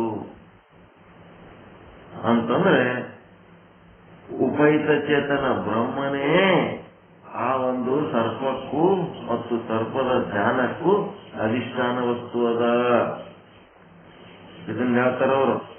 ರಜ್ಜು ಅವೈಚ್ಛಿನ್ನ ಚೇತನ ಅಂದ್ರೆ ಅಧಿಷ್ಠಾನ ಚೇತನವು ಸದೃಢವಿರುತ್ತದೆ. ಸರ್ಪಕ್ಕೆ ಅಧಿಷ್ಠಾನ ರಜ್ಜು ಅಲ್ಲ, ರಜ್ಜು ಉಪಹಿತ ಚೇತನವೇ ಸರ್ಪಕ್ಕೆ ಅಧಿಷ್ಠಾನವಾಗಿದೆ. ಇದು ಎಲ್ಲಿ ಹೇಳ್ತಾರಂದ್ರ ಮುಂದಿನ ವಿಷಯಾಂಶದಲ್ಲಿ ಹೇಳೋರದೀವಿ ನಾವೀಗ, ಈಗ ಹೇಳಂಗಿಲ್ಲ. ಈಗ ಇದು ಸುಮ್ ಇಷ್ಟೇ ಅನ್ಕೋರಿ ಒಂದ್ ಕಡೆ. ನಿಮಗ ಯಾರೋ ನಿಮ್ಮ ಆತ್ಮೀಯರು ಮಿತ್ರರು ಹೋದವರ ನಿಮ್ ಸಂಗಟ ಅಂತವ್ರು ಒಂದು ಕಾರ್ಯಕ್ರಮ ಮಾಡಕತ್ತಾರ. ಆ ಕಾರ್ಯಕ್ರಮಕ್ಕೆ ಏನ್ ಮಾಡ್ಯಾರ, ನಿಮಗ ಇನ್ವಿಟೇಷನ್ ಕೊಟ್ಟಾರ. ಇನ್ವಿಟೇಷನ್ ಕೊಟ್ಟ ಮೇಲೆ ಏನಾಯ್ತು, ನೀವೇನಿಲ್ಲ ತಯಾರಾಗಬೇಕು ಹೋಗ್ಬೇಕು ಅನ್ನೋ ಸಮಯದಲ್ಲಿ ನಿಮ್ಮ ಮನೆಗೆ ಅತಿಥಿಗಳು ಬಂದ್ರು. ಅಂದ ಕೂಡ್ಲೇನೆ ಬರ್ರಿ ಬರ್ರಿ ಬಹಳ ಚಲೋ ಮಾಡಿದ್ರಿ, ಕರೆಕ್ಟ್ ಟೈಮಿಂಗ್ ಬಂದಿರಿ, ಹೋಗಮ್ ನಡ್ರಿ ಅಲ್ಲಿ ಒಂದು ಫಂಕ್ಷನ್ ಅದ ಅಂತಂದ್ರ ಅವ್ರೇನಂತಾರ, ಯಾರ ಫಂಕ್ಷನ್ ರೀ, ನಮ್ಗೇನ್ ಗೊತ್ತು ಅವ್ರ ಫಂಕ್ಷನ್ ನಾವ್ಯಾಕೆ ಬರಮ್ಮ ಅಂತ. ಅದು ನಮ್ದೇ ಫಂಕ್ಷನ್ ಅದ ಬರ್ರಿ, ನಮ್ದೇ ಫಂಕ್ಷನ್ ಅದ ಬರ್ರಿ ಅಂತ ಹೇಳಿ ನಿಮ್ಮ ಫಂಕ್ಷನ್ ಅಂತ ತಿಳ್ಕೊಂಡು ನೀವು ನಿಮ್ ಫಂಕ್ಷನ್ ಅಂತ ಹೇಳಿ ಕರ್ಕೊಂಡು ಹೋಗತಕ್ಕತ್ತೀರಲ್ಲಿ. ಅಲ್ಲಿ ಕರ್ಕೊಂಡು ಹೋದಾಗ ಅದು ನಿಮ್ ಫಂಕ್ಷನ್ ಏನದು, ನೀವು ಅಧಿಷ್ಠಾನ ಅದಿರ ಏನ್ ಅವ್ರು ಯಾರು ಫಂಕ್ಷನ್ ಮಾಡ್ಲಿಕ್ಕತ್ತಾರ ಅವ್ರ ಅಧಿಷ್ಠಾನ ಅದರ. ಮೂಲ ಕಾರ್ಯಕ್ರಮ ಮಾಡ್ಲಿಕ್ಕತ್ತವ್ರು ಯಾರು? ನಿಮ್ಮ ಬಂಧುಗಳು ನಿಮ್ಮ ಮಿತ್ರರು ಏನ್ ಕಾರ್ಯಕ್ರಮ ಆಯೋಜನೆ ಮಾಡ್ಯಾರಲ್ಲ ಅವ್ರ ಅಧಿಷ್ಠಾನನೋ ನೀವು ಅಧಿಷ್ಠಾನನೋ ಅಲ್ಲಿ.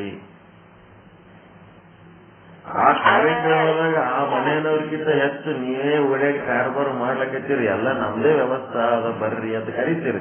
ನಿಮ್ಗೆ ಎಲ್ಲ ಜವಾಬ್ದಾರಿ ಒಪ್ಸ್ಯಾರ ಲಗ್ನದ್ದು ಅಥವಾ ಯಾವುದೋ ಒಂದು ಕಾರ್ಯಕ್ರಮದ್ದು ನಮ್ಮದೇ ಅಂತ ನೀವು ಅನ್ಲಕತ್ತೀರಿ. ನಿಮ್ಮದೇನದು? ಹಂಗ ಇಲ್ಲಿ ಮೂರದವ.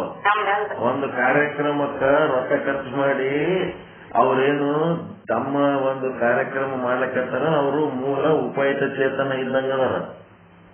ಆ ಸಂಗಟ ನೀವು ಬಂಧುತ್ವ ಇಟ್ಕೊಂಡಿದ್ದಕ್ಕ, ಮಿತ್ರತ್ವ ಇಟ್ಕೊಂಡಿದ್ದಕ್ಕ ನೀವು ಅಲ್ಲಿ ಜವಾಬ್ದಾರಿ ವಹಿಸಿ ಓಡಾಡಿ ಕಾರ್ಯಕ್ರಮ ಮಾಡ್ಲಕತ್ತೀರಿ. ನೀವ್ ಹೆಂಗದಿರಿ ಅಂದ್ರ ಹಂಗ ಹಾಗಿದ್ದಂಗದಿರಿ. ಉಪಯುಕ್ತ ಚೇತನ ಮೂಲ ಖರ್ಚು ಮಾಡಿದವರು, ಅಲ್ಲಿ ಓಡಾಡಿ ಕಾರ್ಯಕ್ರಮ ಯಶಸ್ವಿಗೊಳಿಸ್ತಾ ಇದ್ದವರು ಹಾಗಿದ್ದಂಗದಾರ. ಚಿಲಾಭಾಸ ಇದ್ದಂಗ. ಆ ಚಿಲಾಭಾಸ ಎಲ್ಲ ನಲ್ಲಿಸಿ ನಡೆದದಂಗ ಭ್ರಮೆ ತೋರಿಸ್ತಾನ. ಜೀವ ಅದ ಅಂತೇಳಿ ಎಲ್ಲ ನಡೆದದ ಅಂತೇಳಿ.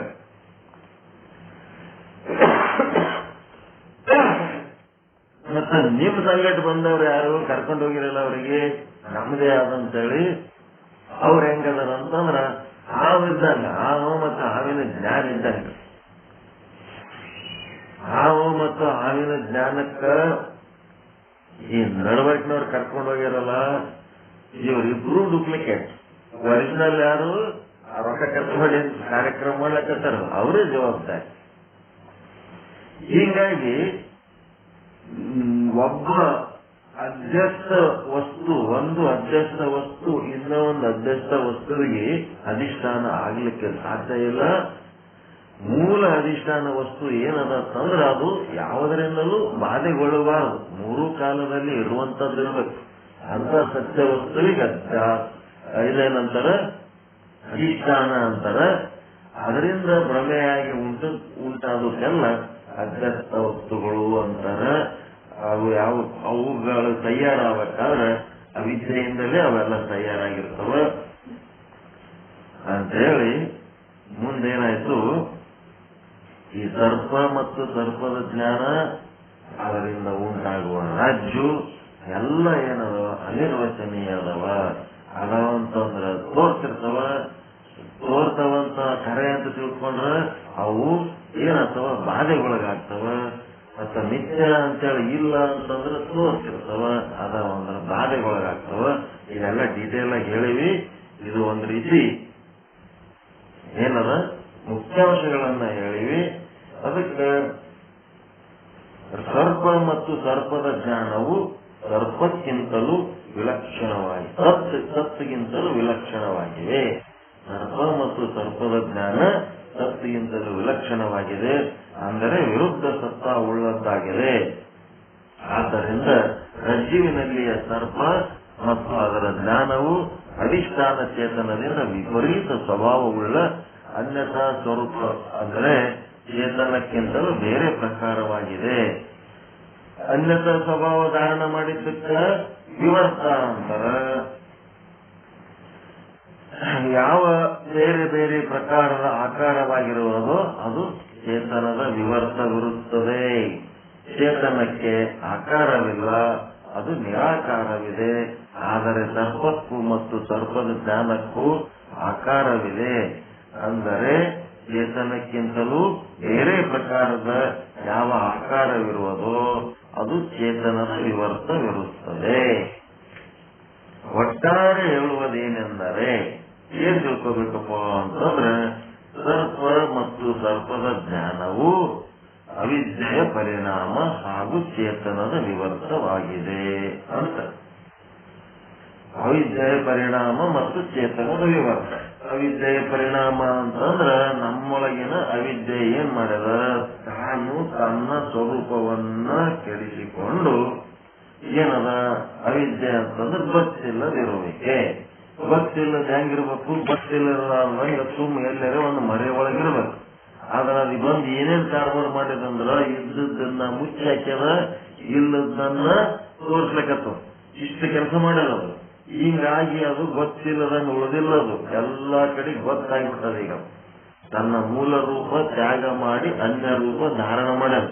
ನಿಮ್ಗೇನೇನು ಈ ಜಗತ್ತಿನಾಗ ಗೊತ್ತಾಗ್ಲಕತ್ತದ ಅದೆಲ್ಲ ಅವಿದ್ಯೆನೆ.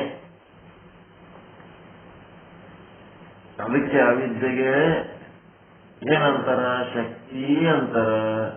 ಆ ಶಕ್ತಿ ಏನ್ ಹೇಳ್ತಾಳ ಶಿವನ ಬಗ್ಗೆ, ನಾನು ಇಲ್ಲದಿದ್ದರೆ ಆತ ಪ್ರಕಟವಾಗಲಾರ. ನಿರಾಕಾರದನ ಚೇತನ, ಬ್ರಹ್ಮಚೇತನ ನಿರಾಕಾರದನ. ಅವನು ಹೊರಗೆ ಕಾಣಬೇಕು 4 ಮಂದಿಗೆ ಅಂತ ಅಂದ್ರೆ ನಾನು ಬೇಕು. ಬಂಗಾರ ತಂದು ಗಂಡಗೆ ಏನಾಗಬೇಕಾಗ್ಯದ, ರೊಕ್ಕ ಬಂಗಾರ ತಂದು ಬಂಗಾರ ಬಿಸ್ಕಿಟ್ ಆಲ್ಮರೆಗೆ ಇಡ್ಲಕತ್ತಾನ. ಅವನ್ ಹೆಣ್ತಿ ಏನಂತಾಳ, ಹಂಗ ಆಲ್ಮರೆಗ್ ಮನ್ಯಾಗ ಒಂದು ಹಣ ಬಂಗಾರ ಅದ ಅಂತ ಇವ ಹೆಗ್ಗಳಿಕೆ ತೋರಿಸ್ಕೊತಿರ್ತಾನ. ಅಕ್ಕಿ ಅಂತಾಳ ಹಂಗಿದ್ರೆ ಎದಕ್ಕೆ ಬರ್ತದ, ಆಭರಣ ಮಾಡಿ ಮೈ ಮೇಲೆ ಹಾಕೊಂಡ್ರ ಅದ್ರ ಲೆಕ್ಕಪ್ಪ ಅಂತೇಳಿ ಅಕ್ಕಿ ಏನ್ ಮಾಡ್ತಾಳ, ಆಭರಣ ಮಾಡಿಸ್ತಾಳ ಹೆಣ್ತಿ. ಹಂಗ ಇದೇನದ ಅವಿದ್ಯೆ ಈ ನಿರಾಕಾರವಾದ ಬ್ರಹ್ಮನಿಗೆ ಆಕಾರ ಕೊಡ್ತಾಳ.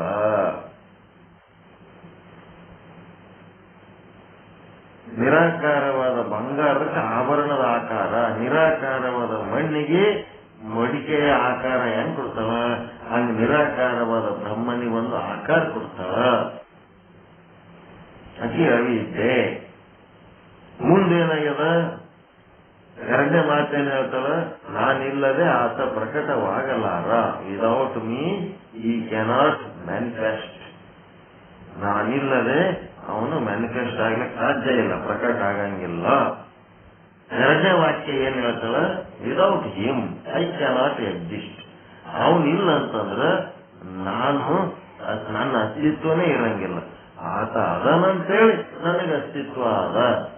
ಬ್ರಹ್ಮ ಅದನಂತೇಳಿ ಇವೆಲ್ಲ ಅಧ್ಯಾಸ ವಸ್ತುಗಳಿಗೆ, ಜಗತ್ತಾಗಿರ್ಬೋದು, ಬ್ರಹ್ಮಾಂಡ, ಪಿಂಡಾಂಡ, ಸಂಸಾರ, ಇವೆಲ್ಲ ಓಸು ಏನ ಅಧ್ಯಾಸ ವಸ್ತುಗಳದವ, ಇವೆಲ್ಲದಕ್ಕಿಂತ ಬ್ರಹ್ಮ ಅದನಂತೇಳಿ ಇವೆಲ್ಲ ಅದಾವ. ಹೆಂಗಪ್ಪ ಅಂತಂದ್ರೆ, ಮಣ್ಣು ಆದಂತ ಮಡಿಕೆ ಆದ, ಬಂಗಾರ ಆದಂತ ಆಭರಣ ಆದ. ಅಲ್ಲಿ ಬಂಗಾರನೇ ಇಲ್ಲ ಅಂತಂದ್ರ ಆಭರಣ ಹಂಗೆ ಎಲ್ಲಿದಿರ್ಲಕ್ ಸಾಧ್ಯ ಅದ? Without him I cannot exist. ಅವ ಬಂಗಾರದಂಗ ಅದನ ಬ್ರಹ್ಮ, ಅವ ಬಂಗಾರದಂಗ ಬ್ರಹ್ಮ ಅದನಂತೇಳಿ ಅಲ್ಲಿ ಆಭರಣ ಆಗ್ಯದ. ಒಂದ್ ವೇಳೆ ಬಂಗಾರ ಇಲ್ಲ ಅಂದ್ರೆ ಆಭರಣ ಎಲ್ಲಿದಾತ? ಆಭರಣಕ್ಕೆ ಅಸ್ತಿತ್ವನೇ ಇಲ್ಲ. ಮಣ್ಣೆ ಇಲ್ಲ ಅಂತಂದ್ರೆ ಮಡಿಕೆ ಎಲ್ಲಿದಾತು? ಮಡಿಕೆಗೆ ಅಸ್ತಿತ್ವನೇ ಇಲ್ಲ. ಅವ ಅದನಂತೇಳಿ ನಾನು ಒಂದು ಜಗತ್ತಾಗಿ ತೋರ್ಲಿಕತ್ತೀನಿ. ಬ್ರಹ್ಮನಿಂದ ಜಗತ್ತಾಗಿ ತೋರ್ಲಿಕತ್ತಾನ. ಬ್ರಹ್ಮನೇ ಇರ್ಲಿಲ್ಲ ಅಂತಂದ್ರೆ ಜಗತ್ತಾಗಿ ಹೆಂಗ್ ತೋರ್ಲಿಕ್ಕೆ ಸಾಧ್ಯ? ಸಂಸಾರ ಹೆಂಗ ಕಟ್ಕೋತೀರಿ?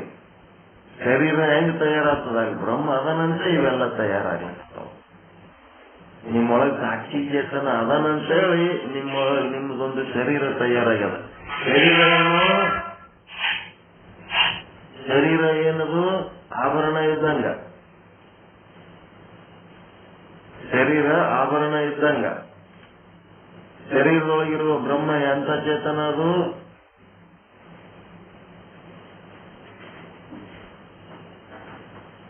ಶರೀರದೊಳಗಿರುವ ಬ್ರಹ್ಮ ಎಂತ ಚೇತನ?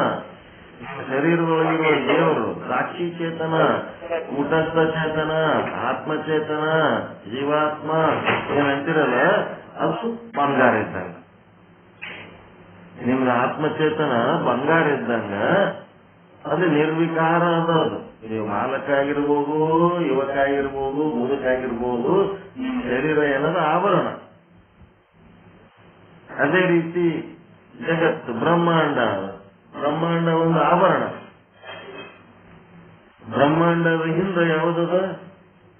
ಬ್ರಹ್ಮಚೇತನ. ಬ್ರಹ್ಮಾಂಡದಲ್ಲಿರೋದು ಬ್ರಹ್ಮಚೇತನ. ಬ್ರಹ್ಮಚೇತನ ಹೆಂಗದ? ಬಂಗಾರ ಇದ್ದಂಗ. ಅಜ್ಞಾನಿಗೆ ಆಭರಣದ ದರ್ಶನ, ಜ್ಞಾನಿಗೆ ಬಂಗಾರದ ದರ್ಶನ. ಮತ್ತ ಎಲ್ಲ ಜಡ ವಸ್ತುಗಳದವಲ್ಲ, ಘಟಪಟಾದಿ ವಸ್ತು ಪ್ರಪಂಚ ಅದಲ್ಲ, ಈ ಎಲ್ಲ ವಸ್ತುಗಳೊಳಗ ಬ್ರಹ್ಮ ಹೆಂಗದನ?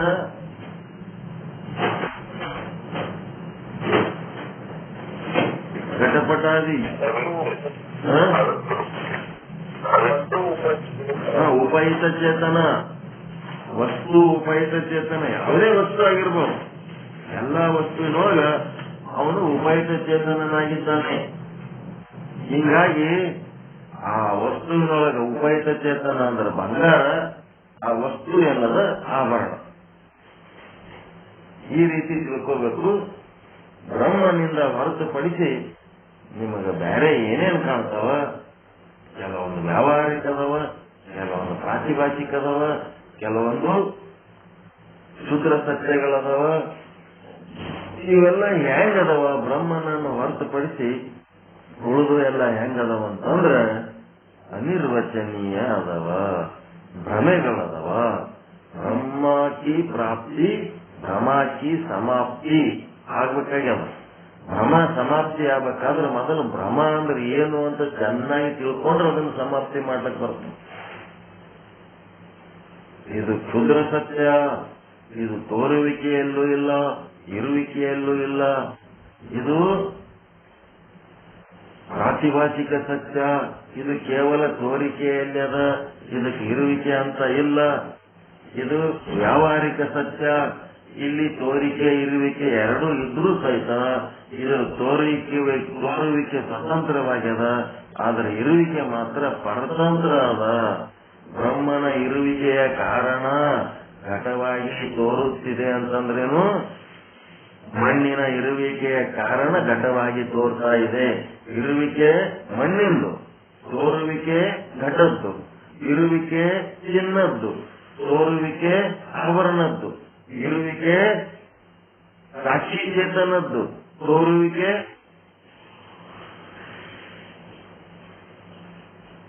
ಪಿಂಡಾಂಡ. ಇರುವಿಕೆ ಸಾಕ್ಷಿ ಚೇತನ, ತೋರುವಿಕೆ ಪಿಂಡಾಂಡ. ಇರುವಿಕೆ ಬ್ರಹ್ಮದ್ದು, ತೋರುವಿಕೆ ಬ್ರಹ್ಮಾಂಡದ್ದು. ಇರುವಿಕೆ ಉಪಯುಕ್ತ ಚೇತನದ್ದು, ತೋರುವಿಕೆ ವಸ್ತುಗಳು, ಜಡ ವಸ್ತುಗಳು. ಈ ರೀತಿ ಅದಾವ. ಇವೆಲ್ಲ ಏನದವ?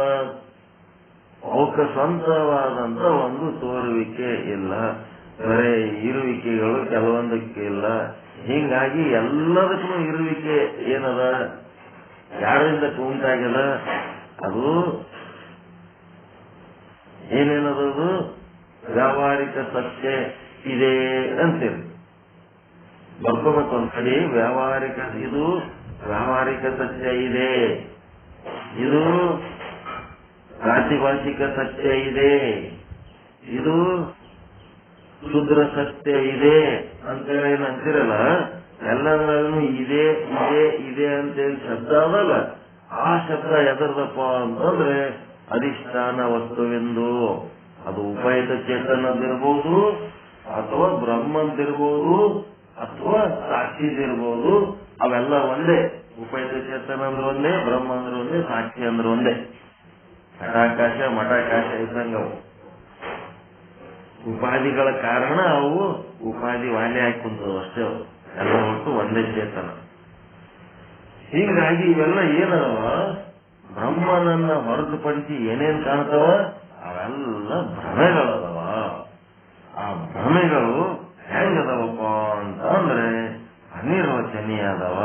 ಸತ್ ಅನ್ಲಿಕ್ಕೂ ಬರಲ್ಲ, ಅಸತ್ ಅನ್ಲಿಕ್ಕೂ ಬರಲ್ಲ.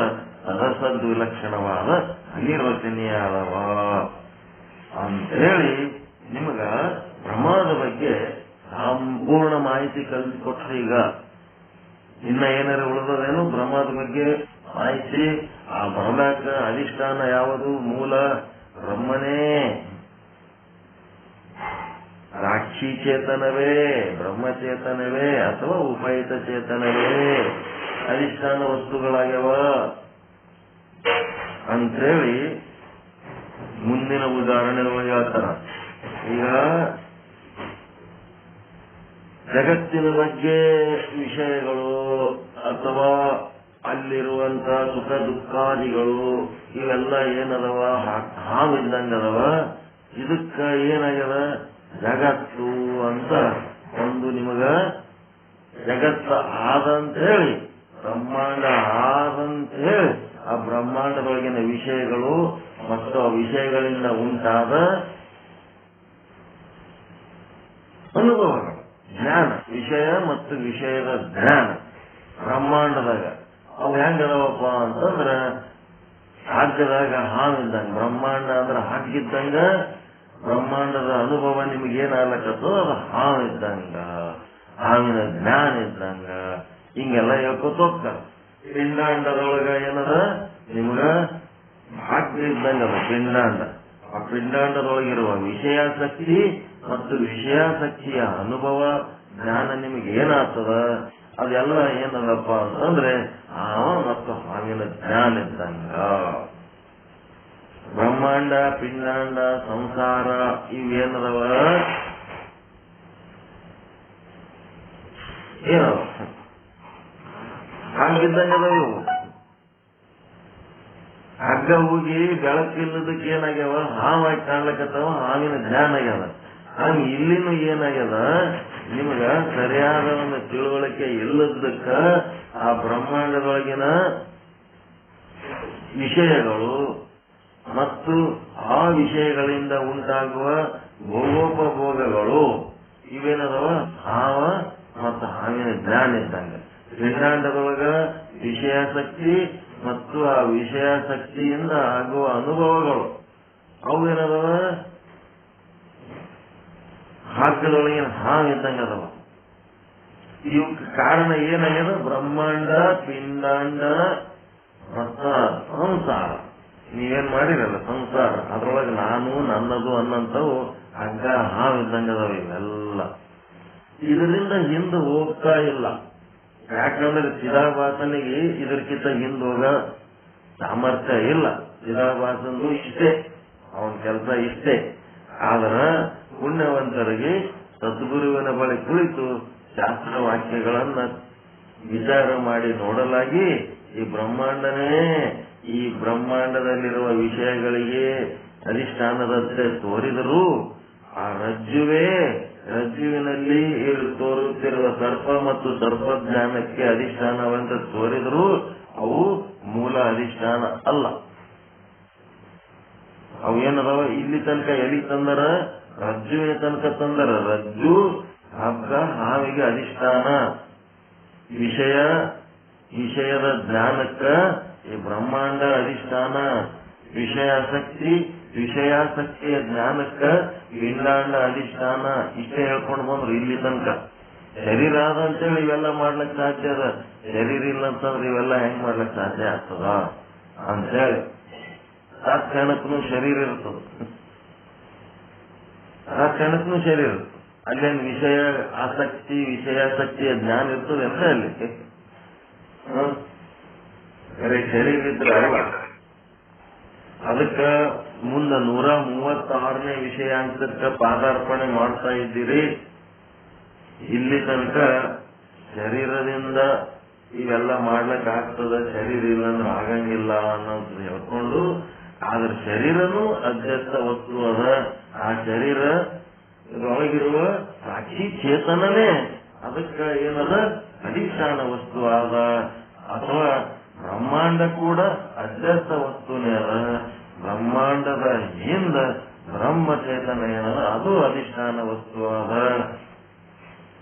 ಮತ್ತೆ ಈ ಘಟಪಟಾದಿಗಳು ಏನದವ ಜಗತ್ತಿನೊಳಗ ಆ ವಸ್ತುಗಳೇ ಏನದವ ಅಧ್ಯಸ್ಥ ವಸ್ತುಗಳದವ. ಅದರಿಂದ ಮುಂದಾಗ ವಸ್ತುಗಳಿಗೆ ಅವು ಅಧಿಷ್ಠಾನ ಆಗಂಗಿಲ್ಲ. ಅದರೊಳಗಿರೋ ಉಪಯುಕ್ತ ಚೇತನಗಳೇ ಅದ್ರ ಅಧಿಷ್ಠಾನ ಅದವ ಅನ್ನಂತ ಮಾತ ಈಗೇನ್ ಮಾಡ್ತಾರ, ಬ್ರಹ್ಮ ದರ್ಶನ ಮಾಡಿಸ್ತಾರ. ಎಲ್ಲಾ ಕಡೆ ಬ್ರಹ್ಮ ಕಾಣಬೇಕು, ಅದ್ರಂಗ್ ಮಾಡ್ತಾರ. ಇಲ್ಲಿ 136ನೇ ವಿಷಯಾಂಕದಾಗ ರಜ್ಜು ಉಪಯುಕ್ತ ಚೇತನ ಮತ್ತು ಅಂತಃಕರಣ ಉಪಯುಕ್ತ ಚೇತನ ಇವು ಅಧಿಷ್ಠಾನವಿರುತ್ತವೆ.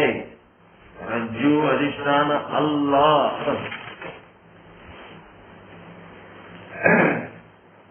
ಇಲ್ಲಿಯ ತನಕ ನಾವು ರಜ್ಜುವನ್ನೇ ಅಧಿಷ್ಠಾನ ಅಂತ ತಿಳಿದುಕೊಂಡು ಬಂದಿದ್ದೇವೆ. ಎಷ್ಟನೇ ವಿಷಯಾಂಕಕ್ಕೆ ಬಂದಿರಿ ಈಗ ನೀವು? 4ನೇ ತರಂಗ 136ನೇ ವಿಷಯಾಂಕ 50ನೇ ದೋಹ. ವಿಷಯಾಂಕ ಚೇಂಜ್ ಆಗ್ಲಕತ್ತದ. ಆದ್ರ ಇದೆಲ್ಲ ಅಧ್ಯಯನ ಎದಕ್ಕೆ ಸಂಬಂಧಪಟ್ಟದ್ದು ಅಂತಂದ್ರೆ ಅನಿರ್ವಚನೀಯ ಭ್ರಮೆಗೆ ಸಂಬಂಧಪಟ್ಟದ್ದು. ರಜ್ಜು ಉಪಯುಕ್ತ ಚೇತನ ಮತ್ತು ಅಂತಃಕರಣ ಉಪಯುಕ್ತ ಚೇತನ ಇವೇನದವ ಅಧಿಷ್ಠಾನವಿರುತ್ತವೆ. ರಜ್ಜು ಅಧಿಷ್ಠಾನವಲ್ಲ, ಬ್ರಹ್ಮಾಂಡ ಅಧಿಷ್ಠಾನವಲ್ಲ, ಪಿಂಡಾಂಡ ಅಧಿಷ್ಠಾನವಲ್ಲ. ಅವುಗಳಲ್ಲಿರುವ ಚೈತನ್ಯ ವಸ್ತುವಿನ ಅಧಿಷ್ಠಾನ. ಅವುಗಳನ್ನ ಅರ್ಥ ಮಾಡ್ಕೊಳ್ಳಕ ನೀವು ಅಂತಃಕರಣ ಅಂತದಲ್ಲ, ಅದನ್ನು ಅಧಿಷ್ಠಾನ ಅಲ್ಲ. ಅಧಿಷ್ಠಾನ ಅಂತಃಕರಣಕ್ಕೂ ಅದು ಅಧ್ಯಸ್ಥ ವಸ್ತುನೇ ಅದ. ನಿಮ್ಮ ಒಳಗಿನ ಅಂತಃಕರಣ ಎದಾಗದ ಚೇತನವನ್ನು ಆಶ್ರಯಿಸದಲ್ಲ, ಆ ಚೇತನವೇ ಅಧಿಷ್ಠಾನ. ಅಂತಃಕರಣ ಉಪಯುಕ್ತ ಚೇತನ, ರಜ್ಜು ಉಪಯುಕ್ತ ಚೇತನ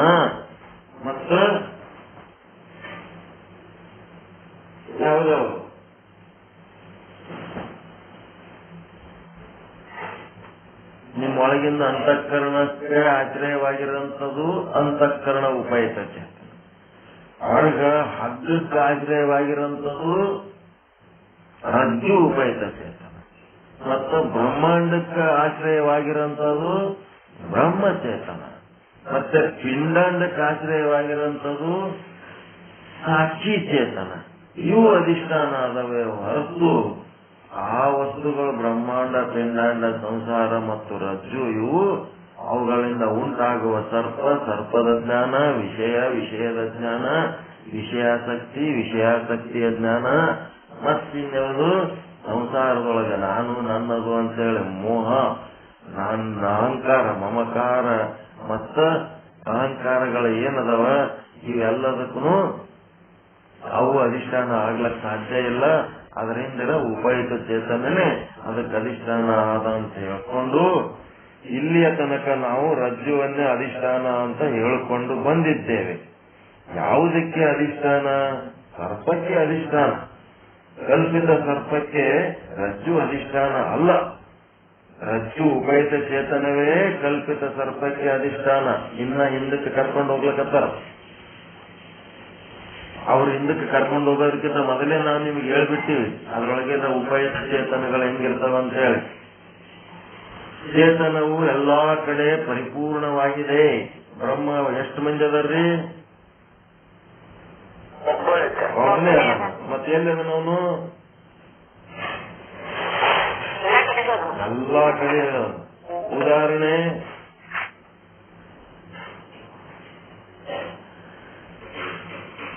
ಹಾಲಿನೊಳಗೆ ತುಪ್ಪ ಇದ್ದಂಗದ. ನಾವು ತುಪ್ಪ ಹಾಲಿನಾಗ ಹೆಂಗದಂದ್ರ ಹಾಲಿನ ತುಂಬಾ ಅದ. ಹಂಗದ ನಾವು ಬ್ರಹ್ಮ.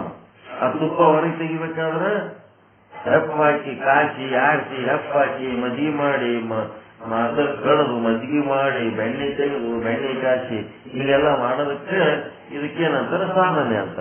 ಬ್ರಹ್ಮಜ್ಞಾನ ಸಾಧನೆ. ಬ್ರಹ್ಮನ ಏನ್ರಿ? ಮೊಳಕೆ. ಅದಕ್ಕೆ ಬ್ರಹ್ಮ ಎಲ್ಲಾ ಕಡೆ ಅದನ್ನಲ್ಲ. ಅವನಿಗೆ ನಾವು ಒಂದು ವಸ್ತುವಿನೊಳಗಿರೋ ಉಪಯುಕ್ತ ಚೇತನಕ್ಕ ನಾವು ಅಲ್ಲಿ ಉಪಯುಕ್ತ ಚೇತನ ಅನ್ಬೇಕು ಹೊರತು ಎಲ್ಲಾ ಕಡೆ ಇರೋ ಬ್ರಹ್ಮನನ್ನ ಉಪಯುಕ್ತ ಚೇತನ ಅನ್ಲಿಕ್ಕೆ ಬರಂಗಿಲ್ಲ. ಯಾಕಂದ್ರೆ ಅವ ಬರೇ ಆ ಒಂದೇ ವಸ್ತುವಿನೊಳಗಿಲ್ಲ. ಚೇತನವು ಎಲ್ಲಾ ಕಡೆ ಪರಿಪೂರ್ಣವಾಗಿದೆ. ಪರಿಪೂರ್ಣವಾದ ಚೇತನಕ್ಕೆ ರಜ್ಜು ಉಪಯುಕ್ತ ಚೇತನ ಎನ್ನುವ ಹಾಗಿಲ್ಲ. ಯಾವುದೇ ಒಂದು ವಸ್ತುವಿನ ಉಪಯುಕ್ತ ಚೇತನ ಅಂತೇಳಿ ಎಲ್ಲಾ ಕಡೆ ತುಂಬಿ ತುಳುಕಿರುವ ಚೈತನ್ಯಕ್ಕೆ ಅನ್ನಂಗಿಲ್ಲ. ರಜ್ಜು ಎಷ್ಟು ದೇಶದೊಳಗೆ ಇದೆಯೋ ಅಷ್ಟು ದೇಶದೊಳಗೆ ಆವರಿಸಿರುವ ಚೇತನಕ್ಕೆ ರಜ್ಜು ಉಪಯುಕ್ತ ಚೇತನ ಎನ್ನುತ್ತಾರೆ. ಅದಕ್ಕೆ ಉಪಾಧಿ ವಾಲೆ. ಯಾರು? ಉಪಯುಕ್ತ ಚೇತನ. ಅದಕ್ಕೆ ಉಪಾಧಿ ಯಾವುದು? ರಜ್ಜು. ರಜ್ಜು ಏನದ? ಉಪಯುಕ್ತ. ಇದು ಉಪಾಧಿ.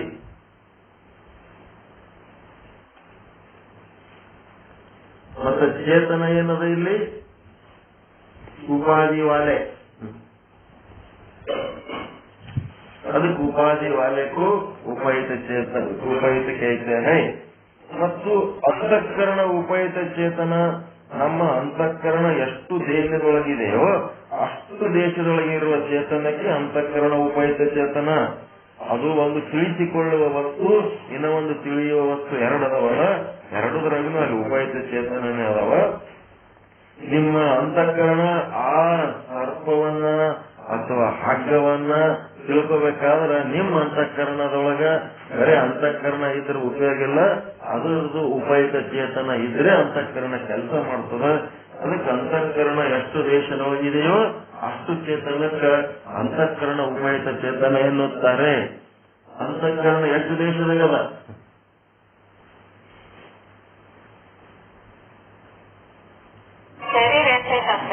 ಶರೀರ ನಿಮ್ಮ ಸ್ಥೂಲ ಶರೀರ 3.5 ಮೊಳ ಏನದಲ್ಲ, ಅದು ಎಷ್ಟು ಗಾತ್ರ ಅದ ಅಷ್ಟು ಗಾತ್ರ ಅಂತಃಕರಣ ಅದ ನಿಮ್ಮೊಳಗ. ಎಲ್ಲೆರೆ ಎದೆಗದ, ಹಣೆಯಾಗದ, ಬೆನ್ನಾಗದ, ಅಟ್ಟಿ ಬಲ್ಯದ, ಮತ್ತೆ ಕೆಳಗೆ ಮೂಲಾಧಾರದಾಗದ, ಅನಾಘಾತದಾಗದ, ಎಲ್ಲ ಒಂದ್ ಕಡೆ ಆದ ಅಂತ ಹಿಂಗೆ ಅಂತ ತಿಳ್ಕೊಳಕ್ ಹೋಗ್ಬೇಡ. ಅದು ಎಲ್ಲ ಕಡೆ ಅದ ಟೋಟಲ್. ಅದಕ್ಕೆ ಮತ್ತೆ ಕೆಲವೊಬ್ರು ಉದಾಹರಣೆ ಏನ್ ಕೊಡ್ತಾರ, ಕಾರ್ನಾಗ ಡ್ರೈವರ್ ಎಲ್ಲೇನ ಅಂತಂದ್ರ ಎಲ್ಲ ಕಡೆ ಏನ ಅಂತಂದ್ರೆ ಅದು ಸೂಕ್ತ ಉದಾಹರಣೆ ಅಲ್ಲ ಅಂತೇಳಿ ಉದಾಹರಣೆಗಳೇನು ಎಂತ ಬೇಕಂತ ಕೊಡ್ಲಕ್ ಬರ್ತದ. ಕಾರ್ನಾಗ ಡ್ರೈವರ್ ಮುಂದಿನ ಸೀಟ್ನ ಕೂತಿರ್ತಾನೆ ಇಲ್ಲ, ಹಂಗೆ ನಿಮ್ಮ ಒಳಗಿಂದ ಈ ಚೈತನ್ಯ ಆತ್ಮ ಹೆಂಗಿರ್ತದ ಅಂತಂದ್ರ ನಿಮ್ಮ ಹಣೆಯಾಗಿರ್ತಾನ ಅಂತೇಳಿ ಒಂದ್ ಕಡೆ ಹೋಗಿದ್ದೆವು. ಏನೋ ಪ್ರಸಾದ ಕೊಡ್ತೀನಿ ಅಂತ ಅನ್ನೋದು ಅವ್ರು ಕೊಡೋರು ಏನ್ ಮಾಡ್ತಿದ್ರು, ಹಿಂಗೆ ನಮ್ಮ ಮುಖ ದಿಕ್ಕಿ ಪ್ರತಿಯೊಬ್ಬರಿಗೆ ದಿಕ್ಕಿಸಿ ನೋಡಿ ಕೊಡ್ತಿದ್ರು.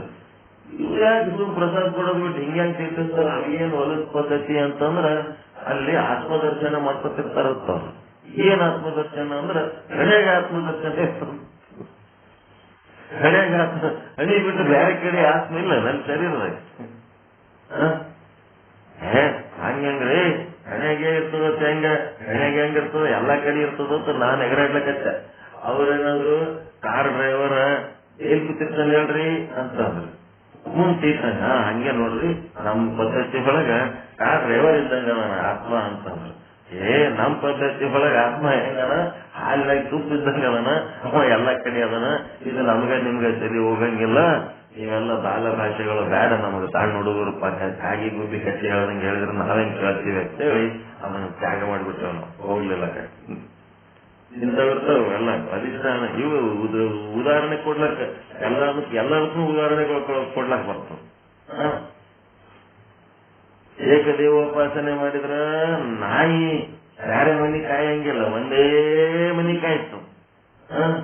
ಅದು ಏಕದೇವೋಪಾಸನೆ. ರಕ್ಕ 7 ಮನಿ ತಿರುಗ್ತದ, ಅದು ಬಹುದೇವೋಪಾಸನೆ. ಒಂದೇ ಮನಿ ಮೇಲೆ ಡಿಪೆಂಡ್ ಇದ್ದೆವು, ಆ ಮನೆಯವ್ರು ಬಿಟ್ಟು ಏನೋ ಆಯ್ತಂತಂದ್ರ ನಮಗ ಜೀವನ ಕಷ್ಟ ಆಗ್ತದಂತೆ ನಾ 7 ಮನಿ ತಿರುಗ್ತೀನಿ ಅಂತಂದ್ರ ಯಾವ ದೇವ್ರ ನಿಂತಾರೆ ನನಗ್ ಚಲೋದಾಗ್ಲಿ ಅಂತೇಳಿ ಬಹುದೇವೋಪಾಸನೆ ಮಾಡವ ಬೆಕ್ಕಿನ ಜಾತಿ ಇರ್ತಾನ.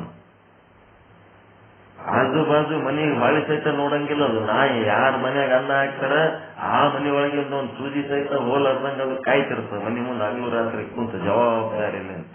ಅದು ಏಕದೇವೋಪಾಸಕ, ಅದು ನಾಯಿ ಜಾತಿ ಅವ. ಹಿಂಗೆಲ್ಲ ಮನುಷ್ಯ ವಿಚಾರಗಳು ಬೇರೆ ಬೇರೆ ಅದಾವ. ಅವ್ರಿಗೂ ದೃಷ್ಟಾಂತ ಕೊಡ್ಲಕ್ ಬರ್ತದೆ, ಇವ್ರಿಗೂ ದೃಷ್ಟಾಂತ ಕೊಡ್ಲಕ್ ಬರ್ತದೆ. ದೃಷ್ಟಾಂತ ಮುಖ್ಯ ಅಲ್ಲ, ಅಲ್ಲಿ ಸಿದ್ಧಾಂತ ಮುಖ್ಯ. ಅದಕ್ಕೇನಾಯ್ತು, ಅಂತಃಕರಣ ಉಪಯುಕ್ತ ಚೇತನ. ನಮ್ಮ ಅಂತಃಕರಣ ಎಷ್ಟು ದೇಶದೊಳಗಿದೆಯೋ ಅಷ್ಟು ದೇಶದೊಳಗಿರುವ ಚೇತನಕ್ಕೆ ಅಂತಃಕರಣ ಉಪಯುಕ್ತ ಚೇತನ. ನಿಮ್ಮೊಳಗೆ ಅಂತಃಕರಣ ಉಪಯುಕ್ತ ಚೇತನ ಎಷ್ಟದಪ್ಪ ಅಂದ್ರೆ ನಮ್ ಶರೀರ ಎಷ್ಟದ ಅಷ್ಟದಪ್ಪ ಅಂತ ಹೇಳ್ಬೇಕು ನೀವು. ವೇದಾಂತ ಸಿದ್ಧಾಂತಿಗಳು ಎಲ್ಲರ ಕಾರ್ನಾಗ ಡ್ರೈವರ್ ಕೂತಾನ ಅಂತ ಹೇಳಿದ್ರೆ ಅಂತವೆಲ್ಲ ಒಪ್ಲಕ್ ಹೋಗ್ಬಾರ್ದು, ಗಟ್ಟಿಮುಟ್ಟಿರ್ಬೇಕು ನೀವು. ಸರ್ಪದ ಅಧಿಷ್ಠಾನ ರಜ್ಜು ಉಪಯುಕ್ತ ಚೇತನ. ಆದರೆ ಸರ್ಪದ ಜ್ಞಾನದ ಅಧಿಷ್ಠಾನ ಅಂತಃಕರಣ ಉಪಯುಕ್ತ ಚೇತನ ಇರುತ್ತದೆ. ಇದೊಂದು ತಿಳ್ಕೊಳ್ಳಿ. ಸರ್ಪ ಮತ್ತು ಸರ್ಪದ ಜ್ಞಾನ. ಸರ್ಪ ಆದ ಅದಕ್ಕೆ ರಜ್ಜು ಉಪಯುಕ್ತ ಚೇತನ. ಹೊರಗಿರುವಂತ ರಜ್ಜು, ಆ ರಜ್ಜುವಿನೊಳಗಿರೋ ಉಪಯುಕ್ತ ಚೇತನ ಸರ್ಪದ ಅಧಿಷ್ಠಾನ ಆಗ್ಯದ. ಆದ್ರೆ ನಿಮ್ಮ ಅಂತಃಕರಣದ ಅಂತಃಕರಣದೊಳಗಿರುವ ಸಾಕ್ಷಿ ಚೇತನ, ಅಲ್ಲಿ ಉಪಯುಕ್ತ ಚೇತನ ಏನದಲ್ಲ ಅದು ಏನಾಗ್ಯದಪ್ಪ ಅಂತಂದ್ರೆ ಆ ರಜ್ಜುವಿನ ಜ್ಞಾನಕ್ಕೆ ಅಧಿಷ್ಠಾನ ಆಗ್ಯದ. ಇದು ತುಂಬಾ ಇಂಪಾರ್ಟೆಂಟ್ ಮಾತು, ಹೌದಾ ಇಲ್ಲ? ರಜ್ಜುವಿನ ಜ್ಞಾನ. ಬರೀ ರಜ್ಜು ಇತ್ತಂತಂದ್ರೆ ಭ್ರಮೆ ಆಗ್ತದೇನ್ರಿ? ಜಗತ್ತು ಅದ ಅಂತಂದ್ರೆ ಭ್ರಮೆ ಆಗ್ತದೇನೋ? ಜಗತ್ತಿನ ಬಗ್ಗೆ ನಿಮಗೆ ಅನುಭವಗಳಾದಾಗೆ ನಿಮಗೆ ಭ್ರಮೆ ಆಗ್ತದೆ.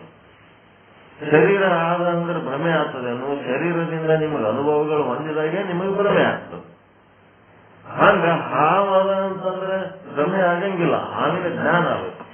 ಅಲ್ಲಿ ಹಾವೇ ಇಲ್ಲ, ಸುಮ್ಮನೆ ನಿಮ್ಗೆ ಹಾವು ನೆನಪು ಮಾಡ್ಕೊಂಡ್ರೆ ಅದನ್ನು ಭ್ರಮೆ ಅನ್ಸ್ಕೊಳ್ಳಂಗಿಲ್ಲ. ಅದೇನಾಗ್ತದ? ಹಾವು ಇರ್ಲಾರ್ದೆ ಹಾವಿನ ಜ್ಞಾನ ಮಾಡ್ಕೊಂಡ್ರಿ ಅಂದ್ರೆ ಅದು ಸ್ಮೃತಿ ಜ್ಞಾನ ಆಗ್ತದೆ. ಸ್ಮೃತಿ ಜ್ಞಾನ ಆಗಿ ಅದಕ್ಕೆ ಭ್ರಮೆ ಅನ್ನಂಗಿಲ್ಲ.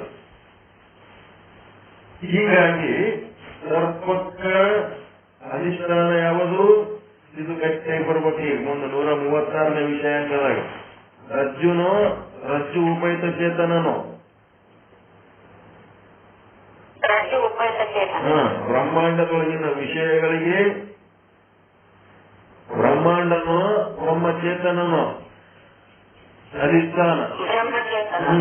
ಪಿಂಡಾಂಡದೊಳಗಿರುವ ವಿಷಯಾಸಕ್ತಿಗೆ ಪಿಂಡಾಂಡ ಉಪಯುಕ್ತ ಇದು ಅಧಿಷ್ಠಾನನೋ ಅಥವಾ ಸಾಕ್ಷಿ ಚೇತನ ಅಧಿಷ್ಠಾನನೋ? ಅಧಿಷ್ಠಾನ. ಅದನ್ನ ತನ್ನೊಳಗಿಂದ ಆಗಿರ್ಬೋದು ಹೊರಗಿಂದ ಆಗಿರ್ಬೋದು ಅದನ್ನ ಅರಿಯುವುದಕ್ಕ ಒಂದು ನಿಮ್ಮೊಳಗ ಅಂತಃಕರಣ. ನಿಮ್ಮೊಳಗಿಂದ ತಿಳ್ಕೊಳಕ್ಕೂ ಬೇಕು, ಅದು ನಿಮ್ ಪಿಂಡಾಂಡಕ್ಕೆ ಸಂಬಂಧಪಟ್ಟದ್ದು ತಿಳ್ಕೊಳಕ್ಕೋಬೇಕು, ಬ್ರಹ್ಮಾಂಡಕ್ಕೆ ತಿಳ್ಕೊಳ್ಕೋಬೇಕು, ದೃಷ್ಟಾಂತ ತಿಳ್ಕೊಳಕ್ಕೆ ನಿಮ್ಮೊಳಗೊಂದು ಅಂತಃಕರಣ ಅಂತ. ಆ ಅಂತಃಕರಣ ಎದರಿಂದ ಬರ್ತದ?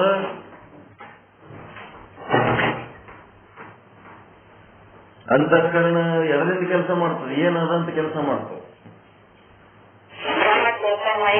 ನಿಮ್ಮೊಳಗಿಂದ ಸಾಕ್ಷಿ ಚೇತನ ಇದ್ರೆ ಕೆಲಸ ಮಾಡ್ತದೆ.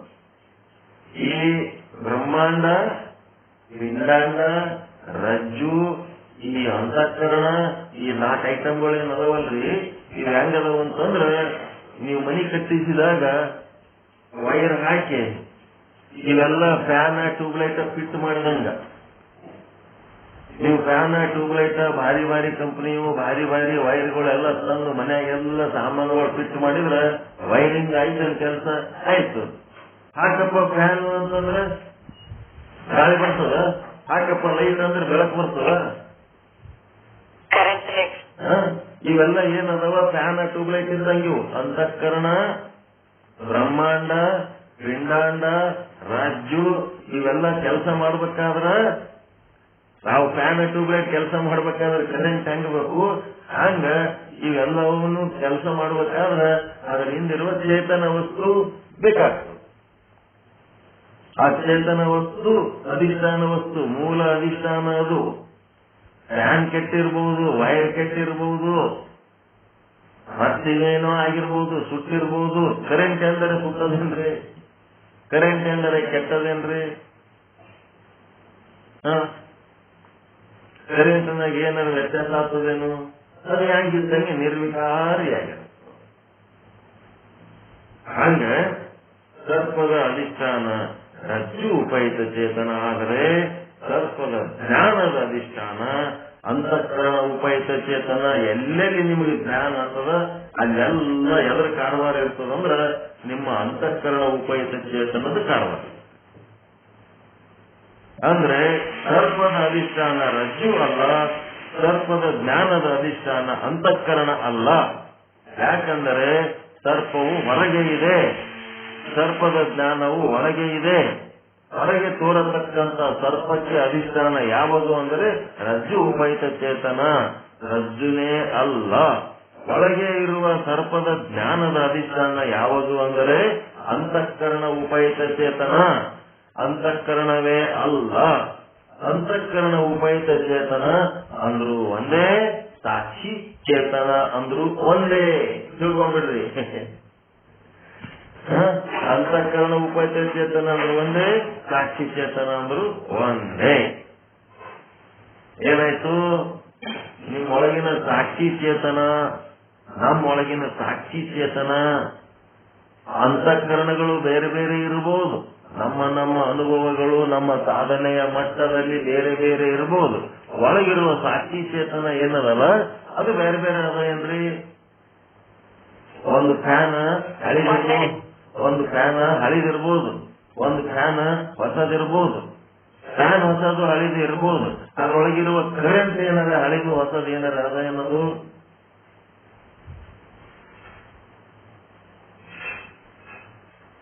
ಸಾಕ್ಷಿ ಚೇತನದಾಗ ಏನಾರ ವ್ಯತ್ಯಾಸ ಅದ ಏನು? ಗುರು ಅಂದ್ರೆ ಹಳಿ ಫ್ಯಾನ್ ಇದ್ದಂಗ, ಮುಂದೆ ಈ ಕಲಿಯವರು ಹೊಸ ಫ್ಯಾನ್ ಇದ್ದಂಗ. ಇಬ್ಬರೊಳಗಿರುವ ಸಾಕ್ಷಿ ಚೇತನಗಳು ಏನದವ? ಬೇರೆ ಬೇರೆ ಅದಾವ. ನಾವು ಅದು ಅದ್ರೊಳಗೆ ಕರೆಂಟ್ ಏನಾರ ಬೇರೆ ಅದ ಇದು? ಹಳಿ ಫ್ಯಾನಿಗೆ ಹೊಸ ಫ್ಯಾನಿಗೆ ಏನ್ ವ್ಯತ್ಯಾಸ? ಎರಡು ಗಾಳಿ ಕೊಡ್ಲಕತ್ತಾವ.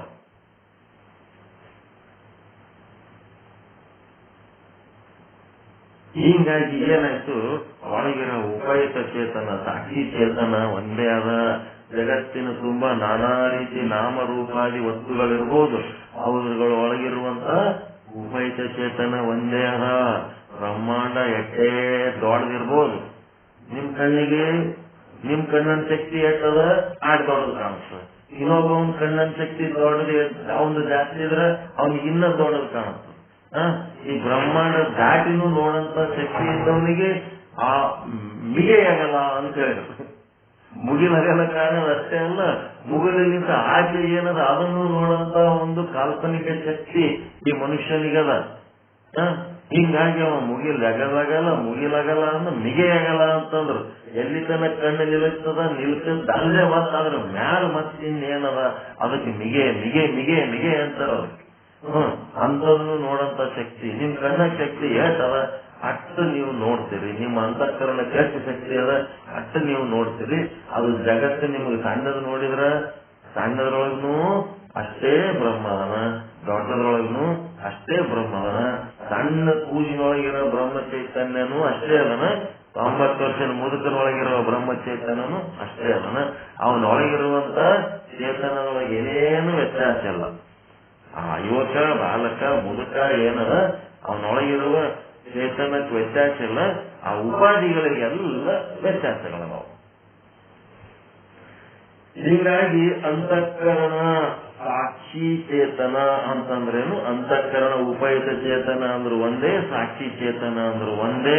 ಈ ಸಾಕ್ಷಿ ಚೇತನ ಏನದ ನಿಮ್ಮೊಳಗೆ ಏನೇನು ಜ್ಞಾನ ಆಗ್ಲಕತ್ತದ ಎಲ್ಲ ಜ್ಞಾನಕ್ಕ ನಿಮ್ಮ ಸಾಕ್ಷಿ ಚೇತನನೇ ಜವಾಬ್ದಾರಿ.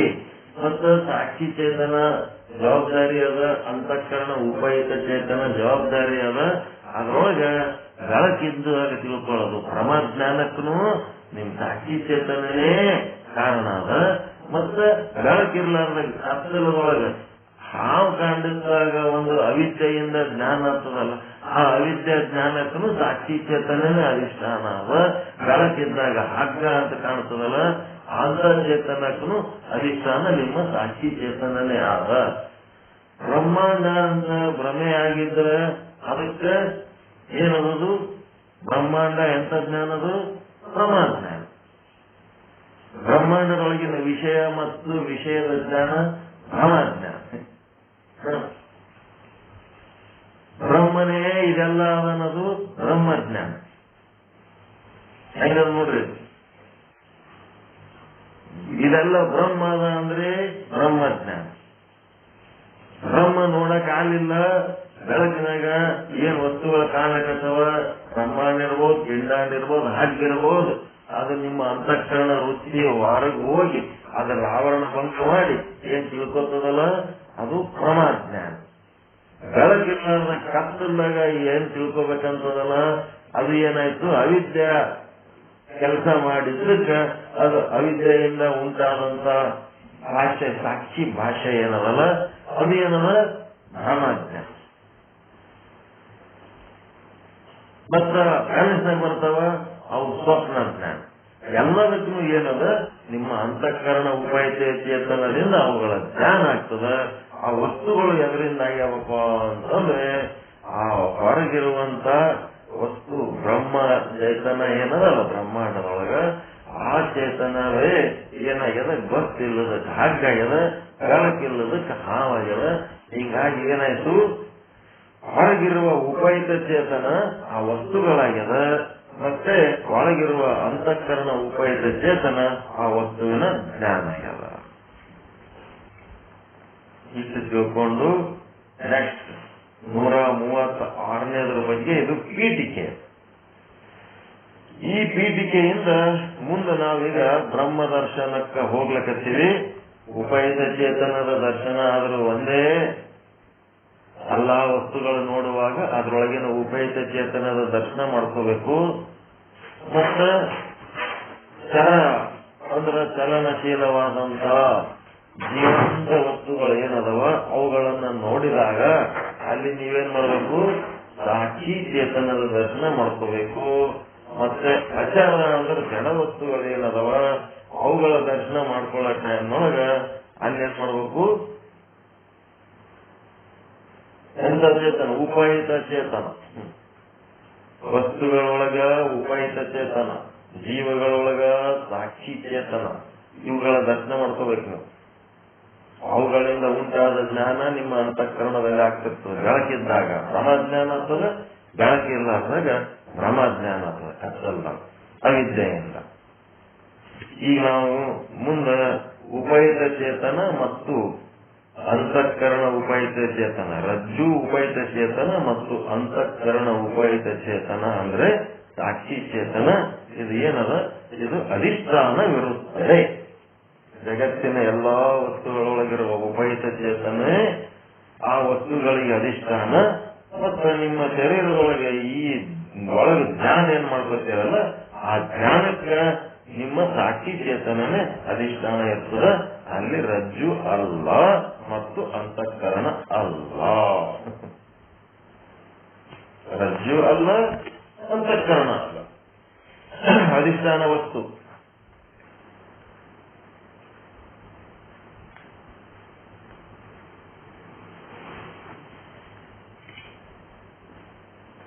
ಉಪಯುಕ್ತ ಚೇತನ ಅಧಿಷ್ಠಾನ, ರಜ್ಜು ಅಲ್ಲ. ಅದು ವಸ್ತು ಆಯ್ತು. ಮತ್ತೆ ವಸ್ತುವಿನ ಜ್ಞಾನ ಅಂತಂದ್ರೆ ಅಂತಃಕರಣದಿಂದ ಅಲ್ಲ, ಅಂತಃಕರಣ ಉಪಯುಕ್ತ ಚೇತನದಿಂದ.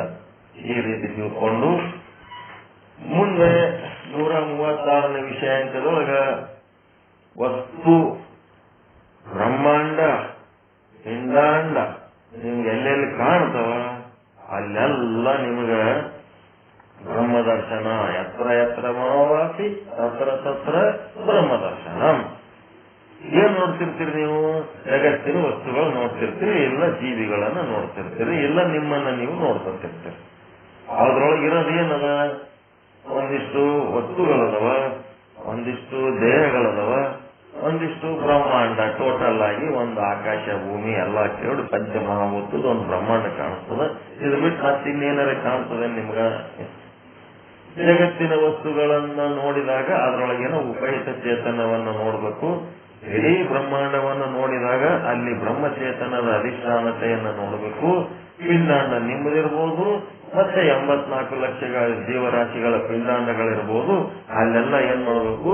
ಅಂತಃಕರಣ ಉಪಯುಕ್ತ ಚೇತನದ ಕಡೆ ಲಕ್ಷ್ಯ ಕೊಡ್ಬೇಕು. ನಾವು ಅಂತಃಕರಣದ ಕಡೆ ಅಲ್ಲ. ಇನ್ನೊಂದರಂದು ಮನಸ್ಸು ಚಲೋ ಇಲ್ಲ, ಇನ್ನೊಂದರಂದು ಬಾಯಿ ಚಲೋ ಇಲ್ಲ, ಇನ್ನೊಂದರಂದು ಬುದ್ಧಿ ಚಲೋ ಇಲ್ಲ. ಅದೇನದು? ಅಂತಃಕರಣದ ಲಕ್ಷಣ. ಅದು ಅಂತಃಕರಣದ ಲಕ್ಷಣ ಕೊಡ್ಬೇಕು. ಏನು ಆ ಕಡೆ ಲಕ್ಷ್ಯ ಕೊಡ್ಬೇಕು? ಆ ಅಂತಃಕರಣದಿಂದ ಹೊರ ಹೊಮ್ಮುತ್ತಿರುವಂತ ಬ್ರಹ್ಮಜ್ಞಾನದ ಕಡೆ ಲಕ್ಷ್ಯ ಕೊಡ್ಬೇಕು.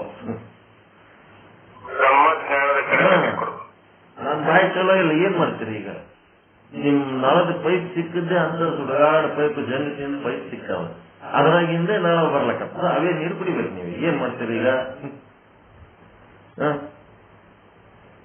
ಏನ್ ಮಾಡ್ತೀರಿ? ನೀರ್ ಕುಡಿಲ್ಲ ಅಂದ್ರೆ ಉಪಸಿರ್ತೀರ? ಕುಡಿಯಬೇಕಲ್ಲ.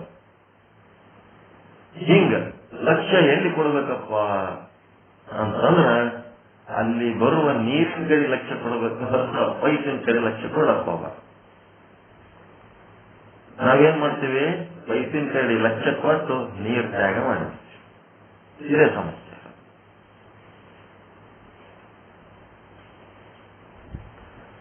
ಹೀಗಾಗಿ ನಾವು ಅಂತಃಕರಣದ ಕಡೆ ಲಕ್ಷ್ಯ ಕೊಡ್ತೀವಿ, ವಸ್ತುಗಳ ಕಡೆ ಲಕ್ಷ್ಯ ಕೊಡ್ತೀವಿ, ಬ್ರಹ್ಮಾಂಡದ ಕಡೆ ಲಕ್ಷ್ಯ ಕೊಡ್ತೀವಿ. ಹೀಗಾಗಿ ನಮ್ಗೇನಾಗ್ತದ? ಭ್ರಮ ಆಗ್ತದ. ಅದ ಅನಿರ್ವಚನೀಯ ಅದ. ಅದರಿಂದ ನಮ್ಗ ಸುಖ ದುಃಖಾದಿಗಳು ಉಂಟಾಗ್ತವ. ಎಲ್ಲಾ ಮಿಥ್ಯಾ ವಸ್ತುವಿನ ಭ್ರಮೆಯಲ್ಲಿ ನಮ್ಮ ಆಯುಷ್ಯ ಕಳ್ಕೊಂಡು ಹೋಗ್ಬಿಡ್ತೀವಿ. ಅದಕ್ಕೆ ನಾವು ಯಾವುದೇ ವಸ್ತು ನೋಡಿದಾಗ ಆ ವಸ್ತುವಿನೊಳಗೆಂದು ಉಪಯುಕ್ತ ಚೇತನ ನೋಡಬೇಕು. ಯಾವುದೇ ವ್ಯಕ್ತಿ ಸಿಕ್ಕಾಗ ಆ ವ್ಯಕ್ತಿಯ ಅಂತಃಕರಣ ನೋಡ್ಲಾರ್ದೆ ಆ ವ್ಯಕ್ತಿಯ ಅಂತಃಕರಣದೊಳಗಿರುವಂತ ಅಂತಃಕರಣ ಉಪಯುಕ್ತ ಚೇತನ ಅಂದ್ರೆ ಸಾಕ್ಷಿ ಚೇತನವನ್ನ ನೋಡಬೇಕು.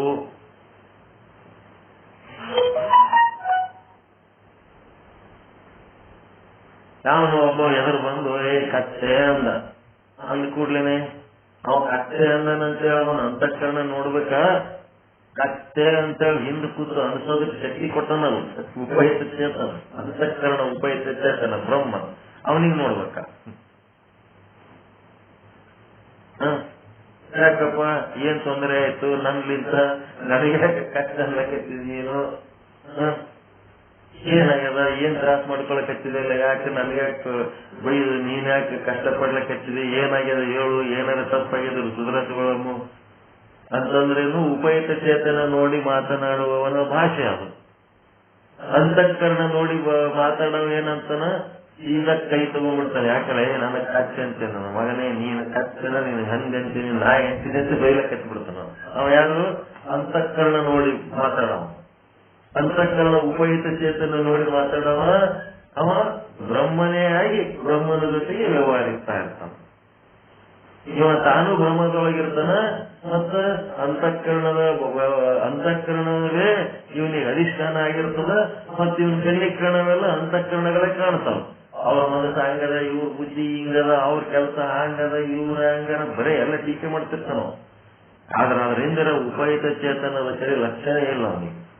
ಯಾರ್ಯಾರ ಸಂಸ್ಕಾರಗಳು ಹೆಂಗ್ ಸಿಕ್ಕವ, ಯಾರ್ಯಾರ ಬುದ್ಧಿ ಹೆಂಗದ, ಯಾರ್ಯಾರಿಗೆ ಹುಟ್ಟಾರೋ, ಯಾರ ಅಪ್ಪನ ಬುದ್ಧಿ ಎಂತದವ, ಯಾರ ಅಮ್ಮನ ಬುದ್ಧಿ ಎಂತದವ, ಯಾರ ತಾಲಿ ಕಲಿಸಿದ ಮಾಸ್ತರ್ಗಳು ಎಷ್ಟು ಶಾಣ್ಯರಿದ್ರು, ಎಷ್ಟು ದಾಡ್ರಿದ್ರು, ಅವ್ರ ಬಂಧು ಬಳಗ, ಅವ್ರ ಅಕ್ಕ ತಂಗಿ, ಅಣ್ಣ ತಮ್ಮ ಏನದಾರ, ಅವ್ರು ಏನ್ ಅನುಭವಿಸ್ತಿರೋದರೋ, ಏನ್ ಅವರಗಳದಾರೋ, ಬಂಧುಗಳು ಮಿತ್ರರು ಎಂತದ್ರದಾರ, ಅವ್ರಂಗ ಅವ್ರ ಸಂಸ್ಕಾರ ಇರ್ತದ. ಅವ್ರೇನ್ ಮಾಡ್ಬೇಕು ಪಾಪ, ಅವ್ರ ಸುತ್ತಮುತ್ತ ಎಂತವ್ರು ಇರ್ತಾರ, ಅಂತ ಸಂಸ್ಕಾರದಂಗ ಅವ್ರ ಸ್ವಭಾವ ಇರ್ತದ.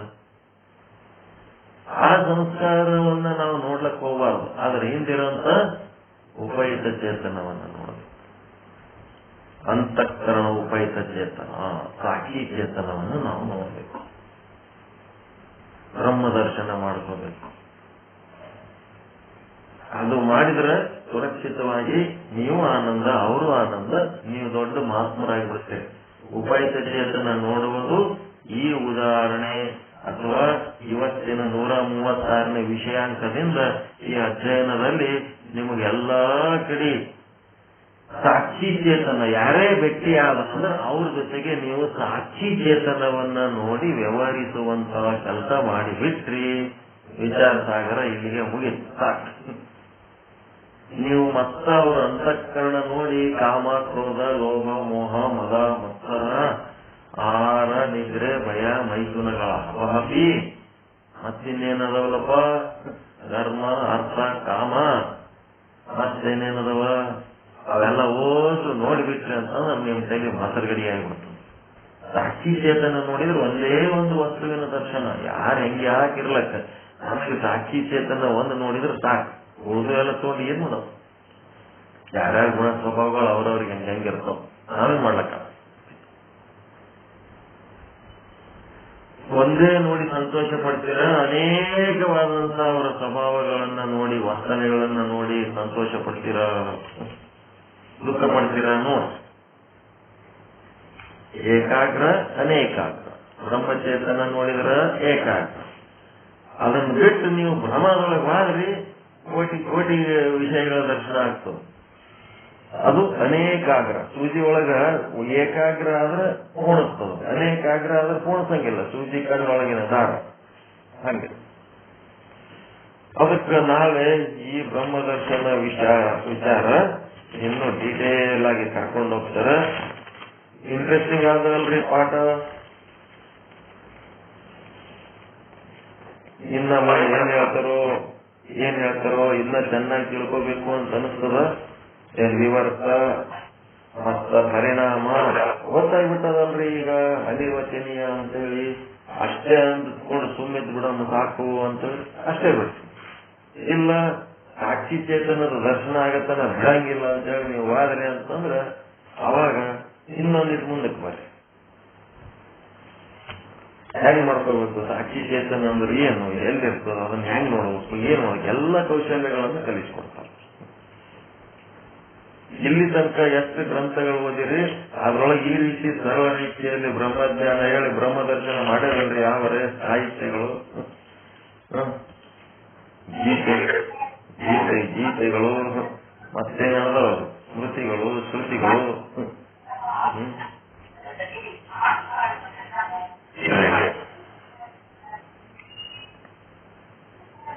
ಪರಿವರ್ತನೆ ಬರಬೇಕು. ಇನ್ನು ಮುಂದೆ ಆದ್ರೂ ಪರಿವರ್ತನೆ ಬರಬೇಕು. ಅಂತಃಕರಣ ನೋಡೋದು ಬಿಟ್ಟು ಆತ್ಮಚೇತನ ಸಾಕ್ಷಿ ಚೇತನವನ್ನು ನೋಡುವಂತ ಪರಿವರ್ತನೆ ಮಾಡ್ಕೋಬೇಕು. ಅದು ಮಾಡ್ಕೊಂಡೇ ಈ ಬ್ರಹ್ಮಜ್ಞಾನ ಕೇಳಿದ್ದು ಸಾರ್ಥಕ ಆಗ್ತದೆ.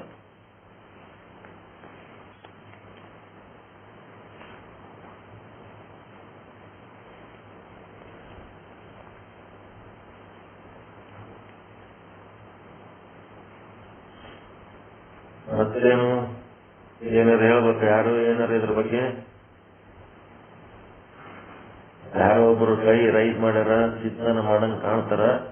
ನಾವು ಬಹಳ ಟೈಮ್ ತಗೊಂಡೇವ ಅಂದ್ರೆ ಅವ್ರ ಚಿಂತನೆ ಕಡ್ಡಿ ಆಗ್ತದ. ನಾವು ಇವಾಗ ಪಾಠ ಇಲ್ಲಿಗೆ ನಿಮ್ಮೆಲ್ಲರ ಪಾಲಿಗಳಿಗೆ ಅರ್ಪಿಸ್ತಾ ಇದ್ದೀವಿ. ಪರಮಾನಂದ ಪ್ರಾಪ್ತಿ ಭವ, ಸರ್ವ ದುಃಖ ನಿವೃತ್ತಿ ಭವ, ಇಷ್ಟಾರ್ಥ ಸಿದ್ಧಿರಸ್ತು, ಯಶಸ್ವಿ ಭವ, ಯಶಸ್ವಿ ಭವ. ಜೈ ಶುದ್ಧ ಬ್ರಹ್ಮ, ಜೈ ಜೈ ಶುದ್ಧ ಬ್ರಹ್ಮ, ಜೈ ಶುದ್ಧ ಬ್ರಹ್ಮ, ಜೈ ಜೈ ಶುದ್ಧ ಬ್ರಹ್ಮ. ಅಹಂ ಶುದ್ಧ ಬ್ರಹ್ಮ, ಸರ್ವಂ ಶುದ್ಧ ಬ್ರಹ್ಮ, ಅಹಂ ಶುದ್ಧ ಬ್ರಹ್ಮ, ಸರ್ವಂ ಶುದ್ಧ ಬ್ರಹ್ಮ. ಓಕೆ, ಎಲ್ಲರಿಗೂ ಒಳ್ಳೆಯದ.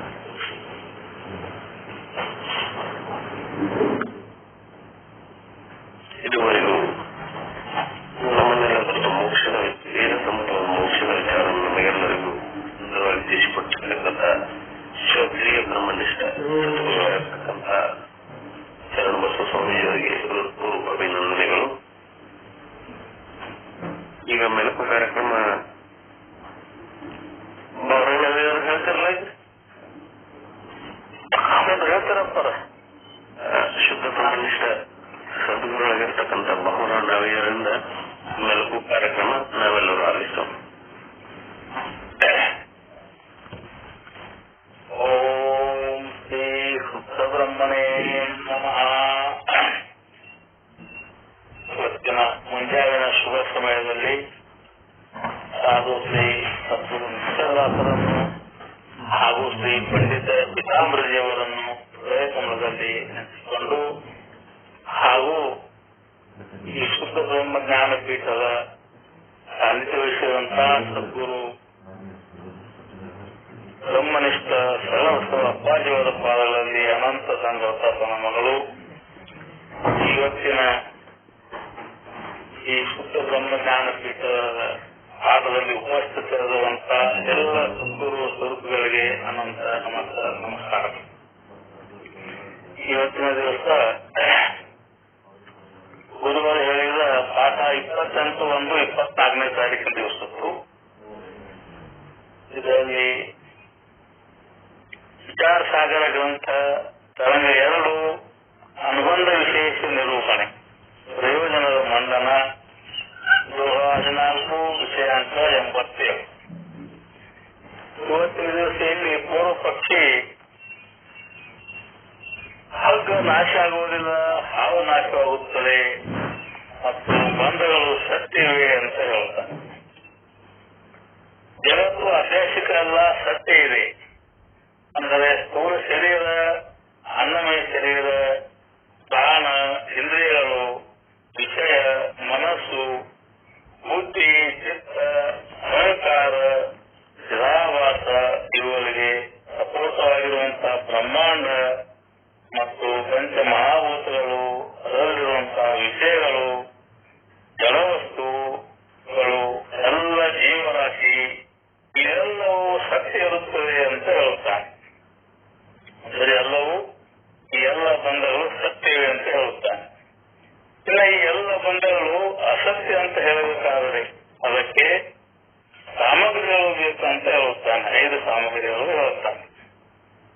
ಸತ್ಯವಸ್ತುವಿನ ಪೂರ್ವಜನ್ಯ ಜ್ಞಾನ ಮತ್ತು ಪ್ರಮಾತ ದೋಷ ಮತ್ತು 3ನೇದು ಪ್ರಮಾಣ ದೋಷ, 4ನೇದು ಪ್ರಮೇಯ ದೋಷ ಹಾಗೂ 5ನೇದು ಅಧಿಷ್ಠಾನದ ಸಾಮಾನ್ಯ ಜ್ಞಾನ, ವಿಶೇಷದ ಅಜ್ಞಾನ.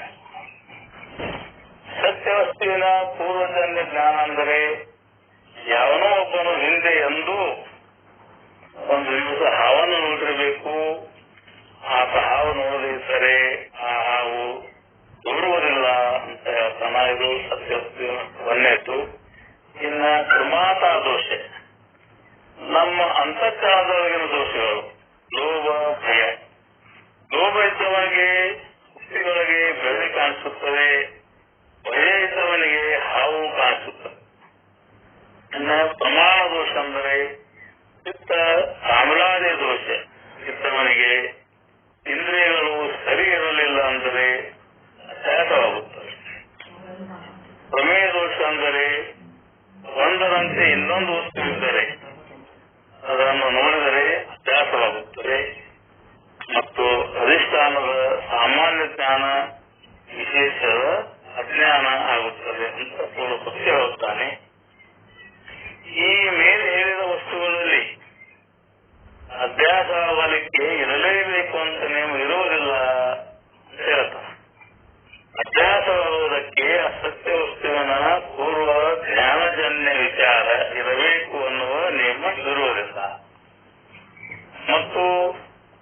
ಅಭ್ಯಾಸವಾಗಲಿಕ್ಕೆ ಪ್ರಮಾತ ದೋಷಗಳಾದ ಕ್ರೋಧ ಭಯಾದಿಗಳು ಇರಬೇಕೆಂಬ ನಿಯಮ ಇರುವುದಿಲ್ಲ. ಮತ್ತು ಮೂರನೇದಾದ ಪ್ರಮಾಣ ದೋಷ. ಅಭ್ಯಾಸವಾಗಲಿಕ್ಕೆ ಪ್ರಮಾಣ ದೋಷಗಳು ಪಿತ್ತ ಕಾಮಿಲಾದಿಗಳು ಇರಬೇಕೆಂಬ ನಿಯಮ ಇರುವುದಿಲ್ಲ. ಮತ್ತು ಅಭ್ಯಾಸವಾಗಲಿಕ್ಕೆ ಪ್ರಮೇಯ ದೋಷಗಳಾದ ಸಾದೃಶ್ಯಾದಿ ದೋಷಗಳು ಇರಬೇಕೆಂಬ ನಿಯಮವೂ ಇರುವುದಿಲ್ಲ. ಮತ್ತು ಅಧಿಷ್ಠಾನದ ಸಾಮಾನ್ಯ ಜ್ಞಾನದ ವಿಶೇಷ ಅಜ್ಞಾನ ಆಗಲೇಬೇಕೆಂಬ ನಿಯಮ ಇರುವುದಿಲ್ಲ ಅಂತ ಇಷ್ಟದಾಸರು ಹೇಳ್ತಾರೆ.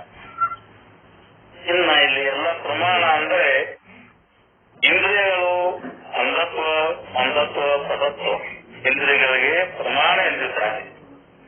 ಮತ್ತು ಇನ್ನೊಂದು ಪ್ರಮಾಣ ಅಂದರೆ ವೇದ ವಾಕ್ಯಗಳಿಗೆ ಸ್ತುತಿ ಪ್ರಮಾಣ ಎಂದು ಹೇಳಿದ್ದಾರೆ.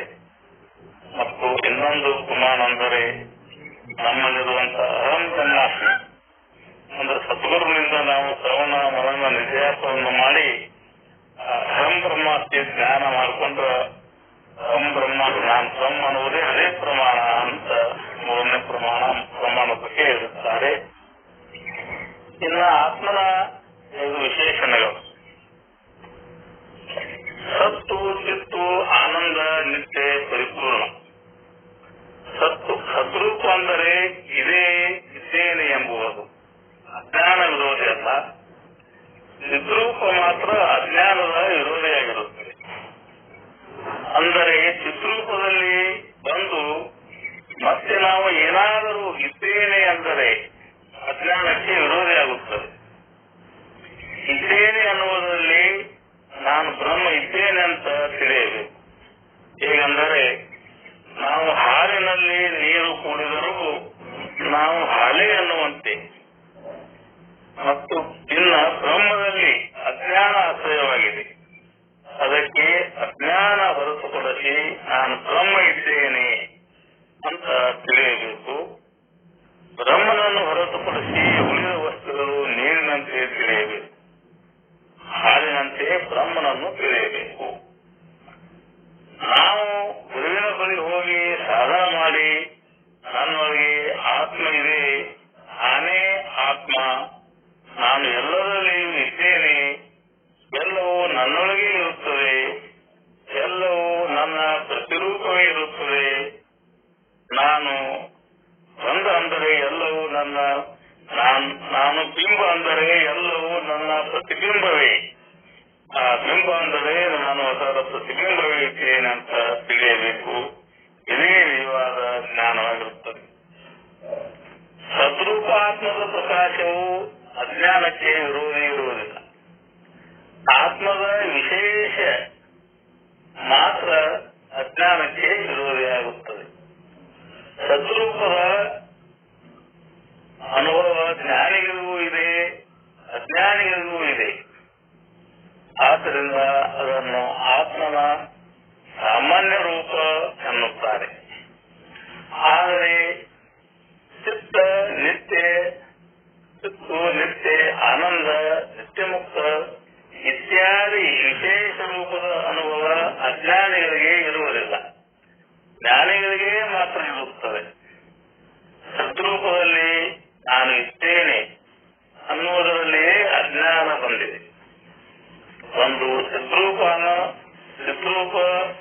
ಆನಂದ ರೂಪ, ನಿತ್ಯ ರೂಪ, ಪರಿಪೂರ್ಣ ರೂಪ ಮುಚ್ಚಿ ಹಾಕಿರುತ್ತದೆ, ಆವರಣ ಮಾಡಿರುತ್ತದೆ. ಅಜ್ಞಾನಿಗಳಿಗೆ ಅವು ಜ್ಞಾನವಾಗುವುದಿಲ್ಲ.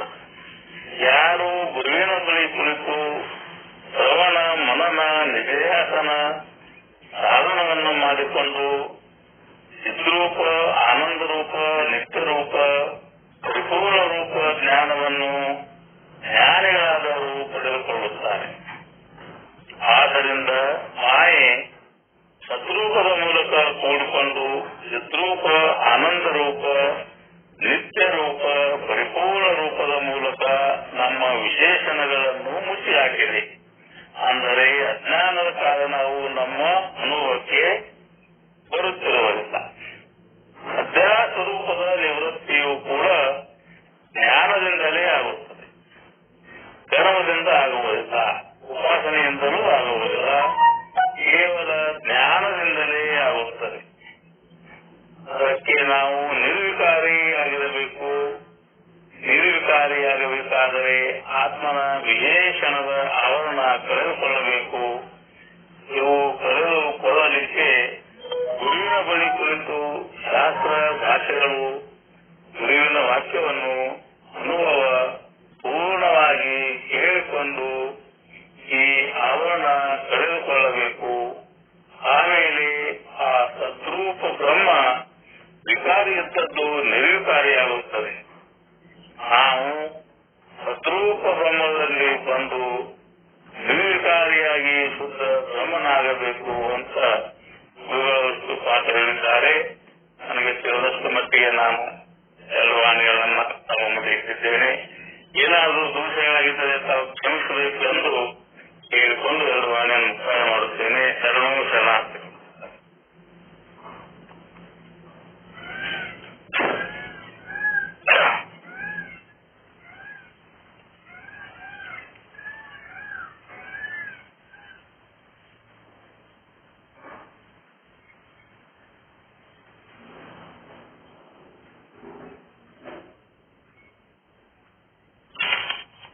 ಇದುವರೆಗೆ ಶುದ್ಧ ಬ್ರಹ್ಮಯುತ ಸದ್ಗುರುಗಳಾದ ಶ್ರೀ ಬಾಬುರಾಯ ನಾರ್ವೆ ಅವರು ಮೆಲುಕು ಕಾರ್ಯಕ್ರಮವನ್ನು ನಡೆಸಿಕೊಟ್ರು. ಅವರಿಗೆ ಅನಂತ ಧನ್ಯವಾದಗಳು. ಇನ್ನು ಮುಂದೆ ಮತ್ತೆ ಯಾರಾದರೂ ಮೆಲುಕು ಕಾರ್ಯಕ್ರಮ ನಡೆಸಿಕೊಡೋದಿದ್ರೆ ಹ್ಯಾಂಡ್ ರೈಸ್